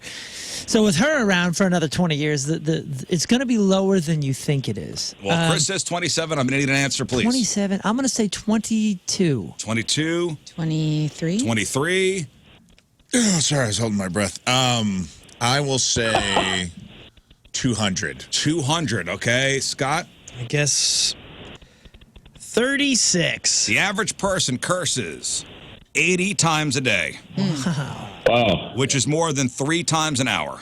Hell yeah. After last night's Blues game, it's a lot more than 80 times yesterday. That's more than it's more than 3 Do you times think you an curse hour. 80 times in a day, Chris? No, I do not curse 80 times in a day, although I am fascinated by Moon's mom bringing my average of 27 down to 22. For sure. That was good. I love the reasoning. I don't know how the math works, but that's great. Hey, 3 times an hour is if you're awake for 24 hours. So if you're awake for 12 hours, it's like 7 an hour. Okay, well. Yeah, no, I would. No, I definitely. I guess no. I don't. There's just no way I hit 80. I don't know. No know. way. I don't know. Who in your life, who's got the biggest potty mouth in your life, Chris? And you know a lot of hockey players. My wife. Ah, nice. Right on. I get it. She's a Dude, teacher. see, now I'm trying to be honest, and I just got hosed on the last day of a road trip. You got to go home on Friday. I know. I gotta go. She'll be sleeping tonight or tomorrow night when we get home. Yeah, no, listen, those school teachers, they got to be careful during the day. When they get home, they can let it out. I get it. I would understand just the unloading and when you get home. I actually have had some good friends that have done that. Hey, I'm not going to try to cuss for a year, and it's amazing kind of how things change. I'll try it, and I'll get like a day or two in, then something slips. I'm like, crap, I got to start over. See, I just did it there. There's right? no way it could go a year. Oh, there's no way. No. There's something about being in a radio studio, though, with headphones on that I will not say the words that I love to say normally out of a studio. However, last week I almost did say the F word. We were talking about Whoppers, which was bizarre. Like, I've never gotten that close to saying it on the air. You've never let it slip on the air before? Really? Never? No, it's something about the physical having the earphones on that I will not. I mean, I've been on the air 25 years, and I think I've maybe 3 or 4 times. With the F-bomb? Yeah. Oh, wow. Yeah, I haven't. Like just gotten loose, just been loose. No, I've never let it slip on the air intentionally. Now, I'm a little dyslexic, so sometimes every now and then you reverse some words. And I was calling a game down in Jacksonville, Florida, and I was trying to say I was working for the Birmingham Bulls at the time, and I was trying to say the Bulls win the faceoff, the puck in the corner, and it came out the Bulls win the F word in the corner, and I stopped dead in my tracks, and I'm like, I think that's what I said, but I didn't mean to say that, and I'm frozen, and I couldn't even keep going. And I'm like, maybe I didn't say it. Maybe I didn't say it. This is what's going on in my head. And I look to my right, and this guy has fallen out of his chair laughing so hard. I'm like, oh, no, I said it. And the only thing I followed up with on the air was, oops, sorry. That's the only thing that's the only time I've let it slip. You don't want to draw attention to it either. Yeah, I went a number of years, like years and years without cursing. And when I joined the band back in 2002, it had already been a couple years. So the band, as I got to know them and tour, we started a band together. We toured together. We put a record out. Everybody around me has potty mouths, and I didn't curse. It wasn't like it was just a choice, right? And it was a habit. Once you build the habit of not doing it, it's pretty easy not to do it. And at one point with my future band, Goldfinger, we were on tour in Canada, and they couldn't believe it. And Goldfinger, if you've seen us live, John is one of the filthiest people on a microphone. I mean, just filthy. These guys couldn't believe it, so they started a pool, and we were in a locker room in Calgary because we were playing like an arena. And I think I got up to like $350 Canadian just to drop an F-bomb. So you can you can make money if you really stick to your guns, man. Yeah, I'm telling but if you're you. somebody that doesn't curse, like my son. Well, here's a question. Is it? I mean, it used to be like if you're watching a TV show, it had to be on cable before somebody could even curse on there. Is it the? I kind of subscribe to the George Carlin theory there. Like it doesn't bother me if somebody does. It bothers me if my kids do, right? Yeah. But that's because I want them to think more, right? And instead of just react. But I don't think that the stigma on cursing is anywhere near what it used to be. No. Same. Yeah, I agree. No, if I said the word crap, not even close. If I said the word crap around my mom when I was a kid, she would. Oh yeah. Smack me upside. Oh yeah. Yeah, I feel like if you cursed in school, you got in like real trouble. And now, man, you hear everything in school, and teachers can't do anything. I can successfully blind taste the difference between Dial soap, Ivory soap, and Irish Spring because I've said some words. Well, to this day, I still know. You could blindfold me, and I'm like, "Yep, that's Irish Spring. That's an easy one." Well, Chris, a lot of cursing last night. The wheels came off. Blues lose to the Senators 8-1. The loss was the worst by the Blues since an 8-0 loss in Colorado back in 2021. It's been bad the past couple games. 13 goals over 2 games. No good. Yeah, it hasn't. No, it hasn't been good. The shame of that, and this is maybe hard to fully, wrap your brain around, I guess, at times. But there are the mental hurdles that when you have an organization that has lost a little bit, like we have in the last couple of years, to turn that around is a difficult thing. And so there are little things that you can do to try and do it. One of the things that killed the Blues last year is they get some momentum, and then they'd end up losing to teams that really are below them in the standing, or maybe are games that are definitely winnable games. And there was a road trip last year. Forget the San Jose games. That's August. There was a road trip last year with the Blues right at the beginning of December, went Columbus, Ohio to Chicago, and lost those 2 games. And it really kind of just stifled any momentum that they had. They played a great game to open up this road trip in Toronto. One of the best games they've played of the year. It was outstanding. Then you go into Montreal. They were last place in the division, and you give up the 2-goal lead. You came back, but then 2 bad plays end up in the back of your net. And next thing you know, you're chasing again. And that same thing snowballed right off the bat. They just, even though we had a power outage that delayed the game for 30 minutes, it was coming from the Ottawa Senators, and the team just never was quite ready for it from the start. And now what I really believe was 2 very winnable games on this road trip against those 2 teams for this team, they didn't win them. And so instead of sitting here maybe at 6-4 or 7-3 even, there was a chance to be 7-3 through your first 10 games. You're sitting at 5-5. And if you go 2 games over 500 to 3 games over 500, you got a good chance of making the playoffs if you do that every 10 games. That'll put you at 16 to 24 games over 500. But when you don't do it in one 10-game stretch, that means you got to make those 3 games up somewhere else. And it gets very difficult. Yes, there's a lot of hockey to go.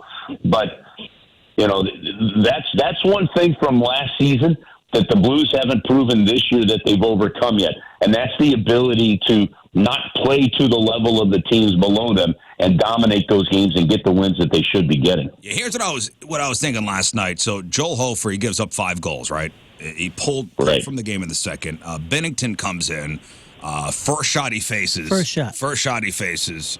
I'm like, man, it's got to be crazy to come off the bench cold. And listen, I worry about it. The first goal that goes in glove side on him, okay? And it honestly, it didn't bother me that goal went in. And here's why. You're a goaltender. A lot of times, if it's later in a period and they want to change goaltenders, they'll just wait till the end of the period, because then you can go down the hallway in the intermission. You can get some shots from guys. You can get on an exercise bike. You can get warmed up. You can get stretched. You can get in there and go. The team went out and they had the warm up, and then we had a 30-minute delay because the building and the whole area actually lost power. So then they came back out. They had a warm-up for 5 minutes, and then the game was played. All right, so he's pretty much sitting cold for an hour and a half. And then all of a sudden you have to go in the game. And the way the Ottawa Senators are playing, they're like, this is not going to be pretty. And you worry about, somebody going, like the goaltender, dropping into the butterfly position and trying to make a save, pulling a groin, tweaking a muscle, something like that, because you're not really warmed up. I thought he clearly, on that first goal and for the rest of that period, you could see him in the crease just trying to get himself going. Yeah. It's an amazing thing that we ask goalies to do in that situation where, like imagine taking a pitcher right from, okay, we're going to change pitchers in the game. You come in from the bullpen, you haven't thrown any pitches, you haven't stretched, and you just have the pitch. I don't like it, but it's part of the game. He looked frustrated, and there was a bit of chippiness. Kachuk got into it. When was that in the game? When Kachuk got into it? It was right towards the end. It was. Yeah, that was inside that. That was inside that final minute, and that's the other thing. I just think there was an opportunity for somebody on this team to grab this game when Ottawa made it 2-0. Ottawa was willing to engage with hits and in the physicality, and I think had Nathan Walker been not a scratch in that last game, I think Nathan Walker would have done it. It's one of the things I'd like to see. I'd like to see him back in the lineup against Philadelphia. Now we'll head to the rink here in an hour, and we'll see what potential changes the coaches have been thinking about or talking about. But when they go through practice, but you need somebody in there that just will stir it up, kind of like Nathan Walker did in that Seattle game. That kind of helped lead the Blues to a comeback there. We could have used something like that last night. At the same time, sometimes you just have a bad night, and somewhere in there, that's what happened last night. All right. Well, the road trip ends in Philly, game tomorrow, then back at Enterprise on Saturday against the Maple Leafs. So, Chris, Curbside Podcast. That's always after a game. Yes, after the game. If you miss any part of the Blues game, we put the highlights on it. You get the breakdown that Joey and I, or in this case, Cam Jansen's on the trip, do after the game. Some reaction from the locker room as well. Grant Francis is just a terrific producer over there on the one-on-one side, helps me with it. Thanks for bringing that up. As always, Riz, it's just a way that we can make sure the Blues fans, if they miss part of the game, because we know life is busy, right, they know what's going on before the next one. All right, Chris, have a great Halloween. We'll talk to you next week. All right, cheers, everybody. See you. Always. Talk to you later. Great. Chris Kerber, everybody. All right, we'll take a break. We'll come back. Moon's got some of your emails. Jackknife Lee. On some footage of a legit ghost. Not today. You've got today and tomorrow to cash in. Because the Ring doorbell people, they were, I think we may have talked about this when they started this thing. They're doing this contest called the Great Ghost Search. Undeniable footage of a ghost can get you a cool $100,000. That's right. They announced this last month. You have until November 1st to submit. So you have today and you have tomorrow. It's similar to the Out of This World contest they did last year. Maybe we talked about that. Yeah, with the aliens. Where they were looking for legit footage of aliens that time, but nobody had any. So if no one gets a real ghost on camera, the $100,000 will go to whoever sends a video in and the judges like it the best, like unique videos. Unique and entertaining videos will have a leg up. But the two main rules are the videos have to be 30 seconds or less, and the footage must be filmed on a Ring device. So if you've got undeniable footage of a ghost, but it was filmed on your Nest camera, well, delete it because nobody cares. That's where all mine were at. Ring only, Scott. Ring only. I think this is BS because how many ghosts go to the front door? None. They're all in the house. They're that's looking where for the one that does. Confined into the house. We know this. They can't leave the house. The solicitor ghost. There's ring cameras you could put throughout the outside of your house. Hey, how and where? Me? How and where did we discover? I got every inch covered of my compound. I got a porch ghost. What? A lot of people have porch pirates. I got a porch ghost.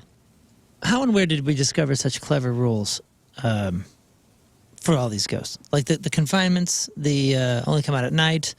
Somehow they're chains. Yeah, and there must be an expiration too, because if you're like older than a Civil War ghost or something, like that, you ain't coming back because they're always dressed in like Victorian clothes. Yeah, it's Victorian. It's never some caveman ghost. I didn't see anybody in a loincloth or That's something. a good like, point. You know what I mean? There's a lot of interesting, clever rules that seem very contrived. Where do our ideas of what a ghost looks like? Where do they come from? But that's what I'm saying. Like all of this crap. What movie though? They're just clever concoctions from artists. I don't know. And writers. Like Poltergeist really freaked me out. I didn't like that. As a child, I remember thinking, oh, they come through the TV, through the static. Yeah, like somebody's dad in the 90s definitely died in like heart print boxers and a Big Johnson T-shirt. Yeah, see that guy? Nobody. No. You don't see the Big Johnson shirt. No, like so the idea of like an alien with the big eyes and the big head that comes from like Looney Tunes or something. No, it comes from I think there was a movie called Communion. Where that's what the aliens look like, and that's our idea of what an alien looks like now. Have you, off topic, sort of, have you guys watched Eraserhead, the movie? I was reading the synopsis of that yesterday. With Arnold? Eraser? No. It's like an This was that's what's his the face old from Twin Peaks, right? Yes, David Lynch. David Lynch. That's David Lynch's first movie, I think. I went on the Wikipedia page because I was like, I'm not going to watch this in the afternoon. And what a bizarre turn of events that movie is. Yeah. It's about a baby that has scales, and then spoiler alert, he unswaddles the baby at the end, and all of its insides are confined by the baby blanket, and there's like a hot girl across the hall. And Yeah, it's 1977. apparently the scoring is one of the best scorings of a movie ever. 89% on the Rotten Tomatoes. I have to watch it. Eraserhead is a 1977 American independent surrealist body horror film, written, directed, produced, and edited by David Lynch. He also created its score and sound design. And it's one of the best, allegedly, of any movie, scoring-wise. Shot in black and white, it was Lynch's first feature-length effort following several short films. Yeah, I think I may have seen it when I was in high school. It was one of those, want to watch this, cult classic movie? And I didn't get it. I think it's on Max. Yeah, I tried to make it through, and it's very odd. Yeah, it's like, all right. It's very odd. David Lynch did Blue calling card. Velvet as well. That movie, Blue Velvet. I'm not really familiar with a lot of David Lynch's works. He did Lost Highway. Yeah, great soundtrack. Great soundtrack. Yep. I voted yesterday. I went to go do the early voting. Nice. I have voted as well. For Freak of the Week? Yes, for Freak of the Week. I went to the old City Hall out there in Wildwood around 11 o'clock. There was a huge line. How long did you stay in line for? It took 45 minutes to get through the whole thing. It was all right. I stood in line at the Daniel Boone Library for about an hour and a half. Well, yeah, you had told me it was going to be, well, at least where you were, was longer. But my wife and I pulled up.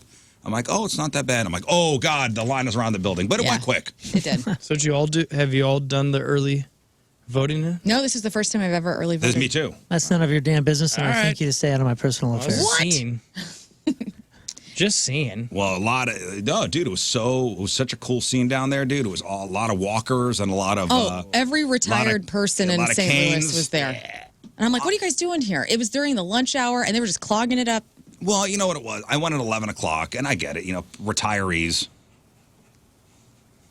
That's what they were doing. They can out go there. at any time, though. They have nothing. They're retired. Go immediately in the morning when everybody's at work. People are trying to vote on their lunch hour.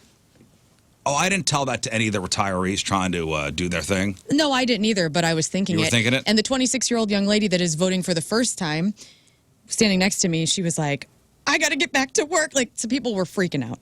I just figured, hey, it's going to be a nightmare come Tuesday, so I might as well Absolutely. get it out of the way now. But, every election, the campaigns, push to get out the vote, encouraging everyone to let their voices be heard. But one group's voices are not being heard. Guys, babies. Babies, their voices are not being heard. There is a new poll out on voting, and it includes a fascinating stat. 20% of Americans think kids of all ages should be allowed to vote. All ages. It's unclear how that would work for young kids since they can't keep their coloring inside the lines. That's a good point. So I don't know if they'd be able to fill the tiny bubble with a pen. But this is one option. 13% of people support giving parents one additional vote for each kid they have who's a minor. No. No. No. Yeah, this isn't what we need. No. I think 18 is good. That's just a sign of their freedom and creativity and how they're not gonna, work within society's lines. I was thinking about this, though. We have an age limit to start voting, 18.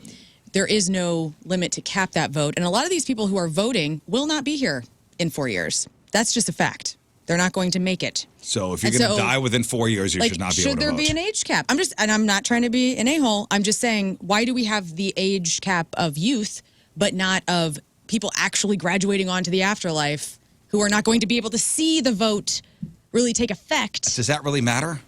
If you want to think about I it, think it's a absolutely valid. it does. I think it's a valid discussion.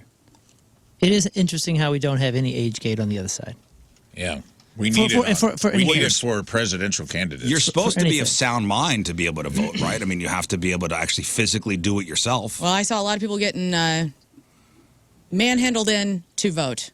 In line. I didn't see any of that. Yeah. I mean, Like I saw elderly people. I saw some. Those people had to stand in the line for 45 minutes. Sure. I mean, dude, we talked last week, and they let Jimmy Carter vote. The last photo of him was like, he was staring at the sun, I'm open questioning mouth, welcoming the angel of death. But okay, so here's the question. Back to the little kids voting, Right. no age limit. Yeah. So 13% of the people in this poll said there should be no age as far as on the young side of things. I mean, that's ridiculous. Of course, it's ridiculous. But among party lines, is it conservatives or liberals that are gung ho I would say of the 13%? that's interesting. I immediately go to conservatives in my head So you say conservatives? because I think conservatives have more children, and so this would be a big deal to them. Okay, so just so you know, it's equal. Oh, really? So we Absolutely can get equal. along. Outstanding. It's I equal. think it's equal for different reasons, which is funny to me. The percentages are virtually the same between both sides. So if parents did get an extra vote for their kids, wouldn't that just be a bonus for whichever candidates they like? Yes. Absolutely. Not necessarily. Yeah, If this right. happened, 53% of people say the parents would always or usually vote the same when voting on behalf of the young kids, but 19% say that would only be the case sometimes. 10% say the votes would only match rarely. And 6% say they'd never be the same, which is odd. We're not doing this. Yeah, that's not how this works. It's dumb. It's silly. No, there should be I'm fine with 18. And maybe we could discuss on the other end of Give it. me 80, okay? 18 to 80, you can vote. And 18 80? isn't even that old. People are living longer than 80. That's all right. A lot of people are making it to 100. I'm Fine. saying the 18 thing, that didn't even change until like what, the 70s? It was like right before Nixon, Yeah. right? That was something that had to be put into constitutional law by Birch Bayh or whatever his name was. Yeah, I remember the old, old enough to fight the war, old enough to vote. Yeah, and that was one of his things when he became the committee chair or something. So I mean, these are all fairly recent changes. So I do like the continuing to talk about the age stuff and who, I don't know, man. The age gating on the one side for everything. Yeah. And not at And all. it's arbitrary in a lot of times. I mean, In a way, I understand the 18, but, and that was the argument. It was like, hey, 100%. these kids are dying. That's what I'm saying. It's like 18 to fight, 18 to vote. Yes. So 18 to drink. No! Hold on. No! 18 to smoke? Okay, you can smoke at 18. You can Well, smoke. isn't it And we 21 drink. now for smoking? It's 21 now for smoking. I know, that changed. It wasn't always 21. Listen, I'll even be willing to talk 16. 16 for what? For voting. voting? Oh, because you can drive, you can vote. I'll hear that argument. Okay. Okay. But an 8-year-old, I don't think so. Yeah, they don't know what's going on. Of course not. Nor does the 99-year-old. I'm just saying. I did a white-in candidate. Big Bud. Big I bit. voted for Big Bud. Yo, He seems like his policies would be in line with my belief system. I'd have voted for Big Bird a time or two by now. I might have. I might have. I do think, and I've openly said this, I don't care, this isn't a political statement. I think there's a age limit. You got to be 35 to run for president or Congress. I think there should be, I've seen some corpses in the Senate where I'm just like, get that guy out of here. Yeah, dude. That guy, it looks like the crypt keeper. Somebody's pushing him around. He should not be voting on anything. Like, this person's like Yeah, 90. it's wild. It's wild that we've There should be a back end. Old people love power. They love it. And they won't let go Love of their little arthritic rheumatoid hands won't let go of it for nothing. Well, just Get it look at with my some of good the- hand. And you know what? I love the poll workers because they're all older retirees. Oh, yeah. Shout out to Dave. He was the best. Shout out to the poll workers who are just looking for something to do. Yeah. Even the East Side ones. And yes, thank you, Scott. And they get such joy, and I could see it on their faces. Yeah, because they're telling participating. young people what to do. Well, Stay in line. There was Go over there. an older Let me see man your ID. who was talking, two gray hairs were talking to each other, and this guy had the best idea he's ever had. He's walking up. They're handing out the little, fob pins where you don't touch the screen and you fill it in with the black ink or whatever. And this guy comes up, wants to tell Deborah, hey, I got an idea. Why not instead of pens, we use markers? And she goes, yeah, we're not going to do that. Get back in line. I'll Sit run down. that up. He's like, it would be real faster. Sometimes you got to fill in Sit these down. bubbles. Just a swap of a marker and we'd be out of here. There wouldn't be no line. This guy had all the ideas. Get out of He here. may be right, though, actually. Get a couple Sharpies. That's not how that freaking thing works. You got to fill in the bubble. It takes a second or two. Or one, he's right. One swipe. He'd be Also, out. if you don't understand something, you do not have to vote on it. Just going to throw that out there. There were a couple things where I'm like, this is worded in a way that I don't feel comfortable with. I'm not voting in it. That's why you got to do your research before. Absolutely. And I did on the things that I was most passionate about. There was one thing, though, I didn't really care. And I was like, I don't need to have a say in this. And so I just want to promote that for people. That'll stick. That'll stick it to him. Well, listen, all I'm saying is if you see the line for the early voting, just it's not going to be long. Just stick it out. Yeah. If you had to put a cap on the back end, though, let's have this conversation. Let me force this conversation onto the air. 35 on the front end. What do you think the right age on the back end? For president? Let's say president or Congress, because I think it's the same, right? 75. I like that. Auto retire. Kicks in. I think you should not turn 80 while in office. Yeah, The average 75. American dies at 73.7 years 75. old. I'm good with 75. Cool. I think you can run at 75. If you're over the age of 75, you can't run anymore. I think that's a good 75. I think you can't serve after 75. 75 is good. So that means you can only run at 72, For president? 71. 71. Oh, no. So you can't. Fine, finish your term. But if you're Finish your elected, term. you can't be elected after 75. That's fair. All right, I'm okay with that. I think that's fair. And this is for anything. And it's amazing what we have. And the reason we have terms, It's a obviously 40-year window, dude. is for churn. So there's young people, the majority of the population in the United States right now or the average age or something I think is 30, is it 39? It's around 30 something or 40 something. And the whole reason that we have these terms is A, protect ourselves against anything going bad, some Palpatine stuff. And the other is for churn. So why do we have a 2-term on one, and then the Supreme Court is a lifetime appointment? Right. That's the crazy. Without our It's the votes. craziest thing I think the American government has ever done. Yeah. Yeah, we don't even get to vote on that one. It's absurd. I don't understand. And how are we supposed to give Listen, I just young people wanna- powers I in just any wanna say way? that I think the guy with the Sharpie idea. Really He's happy. onto something. But you know why? Because he's old and he didn't. His space isn't being taken up Well, he's with. got time to think. He's got He's time not in the to Senate. think. Right. That guy's kicking it. He's just kicking it at home, and he's thinking up good ideas. That's what old people should be doing. Instead of the idea. stupid ballpoint pens, I think just put a whole bunch of Sharpies, save some time. Hey, did you take a sticker when you were done? Of course I okay did. with 70, to be Nice. I honest. didn't picture you as a sticker guy. That's nice. My wife's grandpa was a judge, and he said, like, his big thing was if you've seen a judge that's been in there for like 15 or so years, it's time to vote him out. Just vote no on him. He's like, because no one needs to have that kind of power for that long. Who is this, your uncle? It was my wife's grandpa. Right on. And he was a him. judge himself. Yeah. He's like, there's no need for him to Yeah, stay it's in one there. of the 40 years. beauties It's a of little our more country. corrupt. It's one of the beauties of being here is that churn. We force churn. Even if they are in the same party line you were in, it's like, get them out. Everything churn, churn, churn. I love that song. All right, Moon, you know what? We're running out of time. So let's do, can you do sports real quick? Yeah, man. All right, let's do sports report real quick.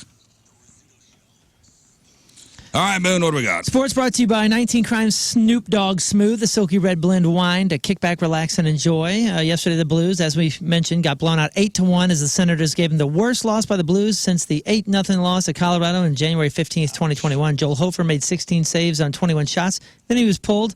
And Bennington finished the game for St. Louis. He was beaten by the very first shot that he faced in the second period. Blues dropped to 5-5-0 on the season with a game in Philadelphia on Thursday to finish the 4-game road trip. In the bottom of the first inning last night, Dodgers outfielder Mookie Betts caught a foul ball just over the sidewall in right field. A Yankees fan was pulling on the guy's glove trying to rip This the is ball wild. out, and another fan grabbed his wrist. This is crazy. Listen to this. Right by Torres. Betts in the corner. Does he have room? Fights with the fan. And they're going to say that it's an out and fan interference. And yeah, Betts has that ball in his glove, and this fan literally tries to take his glove off. Yeah, dude, it's wild. I mean, Yeah, this guy's So living. what happens legally if they were to injure like one of the biggest stars in baseball Yeah, history? exactly. What happens to those two people? all I'm thinking is this idiot's got great seats. Yeah, these are his money know. makers, Yeah. his hands, and they're Yeah. grabbing his hands. One's trying to rip the glove off. I mean, Man. like total Dangerous. All I'm thinking is doofuses. this guy's got great seats, and he tries to take the ball. He does take the ball out of the player's hand, and he gets thrown out of the game. The fan gets ejected. The other guy gets ejected too for grabbing his wrist. Yeah, both of them got tossed. Wow. 23-year-old shortstop Anthony Volpe lived out his childhood dream and helped the Yankees force a Game 5. Volpe is a lifelong Yankees fan, born in New York, raised in Jersey, had his boyhood idol Derek Jeter right there, the idol of so many baseball lovers of a certain age, in the building for Game 4 of this World Series. And Volpe delivered an unforgettable postseason highlight of his own in his team's 11-4 victory over the Dodgers. With a single swing, this kid who crammed his childhood bedroom with all things Yankee lived out his wildest dream by cranking a grand slam. Check this out. All right, Anthony Volpe. This is of the From the Volpe salami. Volpe Salami himself. Yes, this is they call him Mr. Salami. That's a St. Louis thing, man. Doesn't it seem like it continues to fall on Anthony Volpe? The New York kid. Bases loaded, 2 out. Cranks the ball. Deep left field. Volpe with redemption. It's a grand slam. Perfect place, perfect time. Just what they needed. And God, so he lives out his wildest dream while simultaneously keeping his team's season alive. Game 5 is tonight in New York. The Dodgers could still win the series tonight, leading 3-1, and make Moon look like a genius who said Dodgers in 5. I said they're going to sweep. Freddie Freeman hit another home run last night. That's 5 home runs in 5 World Series games in a row. Yeah, that dude cranked it. They say that he has one of the purest swings. See the teeth on this guy, Lauren? Oh, the veneers on this Freddie Freeman. Freddie Freeman. He's got some chompers. He looks like Biff on him. He looks like Brendan Fraser in the basketball scene does. when he's doing that in Bedazzled. He played a good game out there. Yeah, 110% on the court. I'm mooning that sports, doing the bull downs, feeling the flow, working it. All right, we'll take one final break. We'll come back and we're going to wrap her up. Thank you all for tuning in.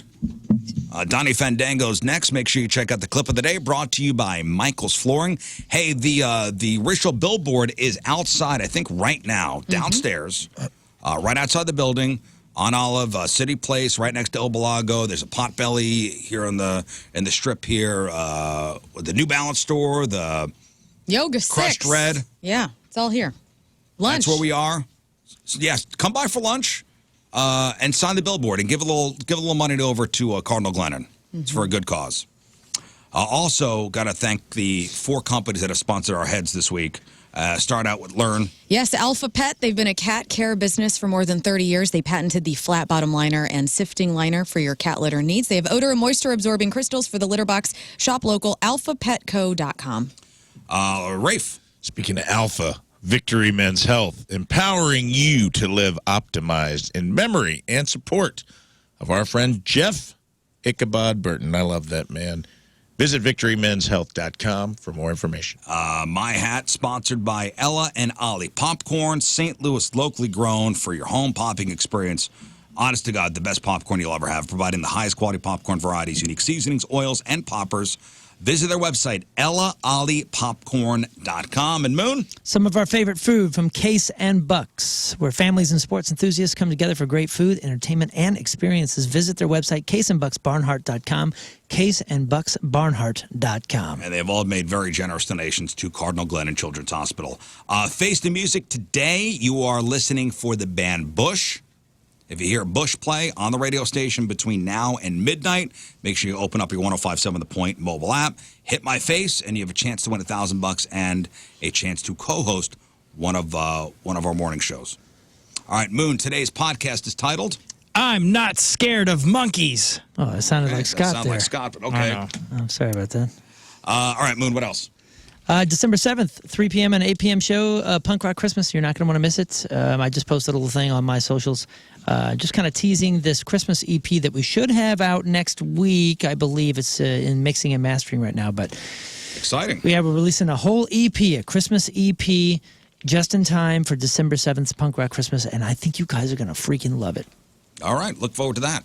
Learn. You guys have a great rest of your week, and I will talk to you all on Monday. Oh, you're out. I'm out as of today, and you can follow me on the socials at Learn Versus You Radio. can take your mouth breathing somewhere else. Thanks, guys. Hey, guys. Rafe. Hey, everybody. Check out the latest episode of the number 2 show I've got.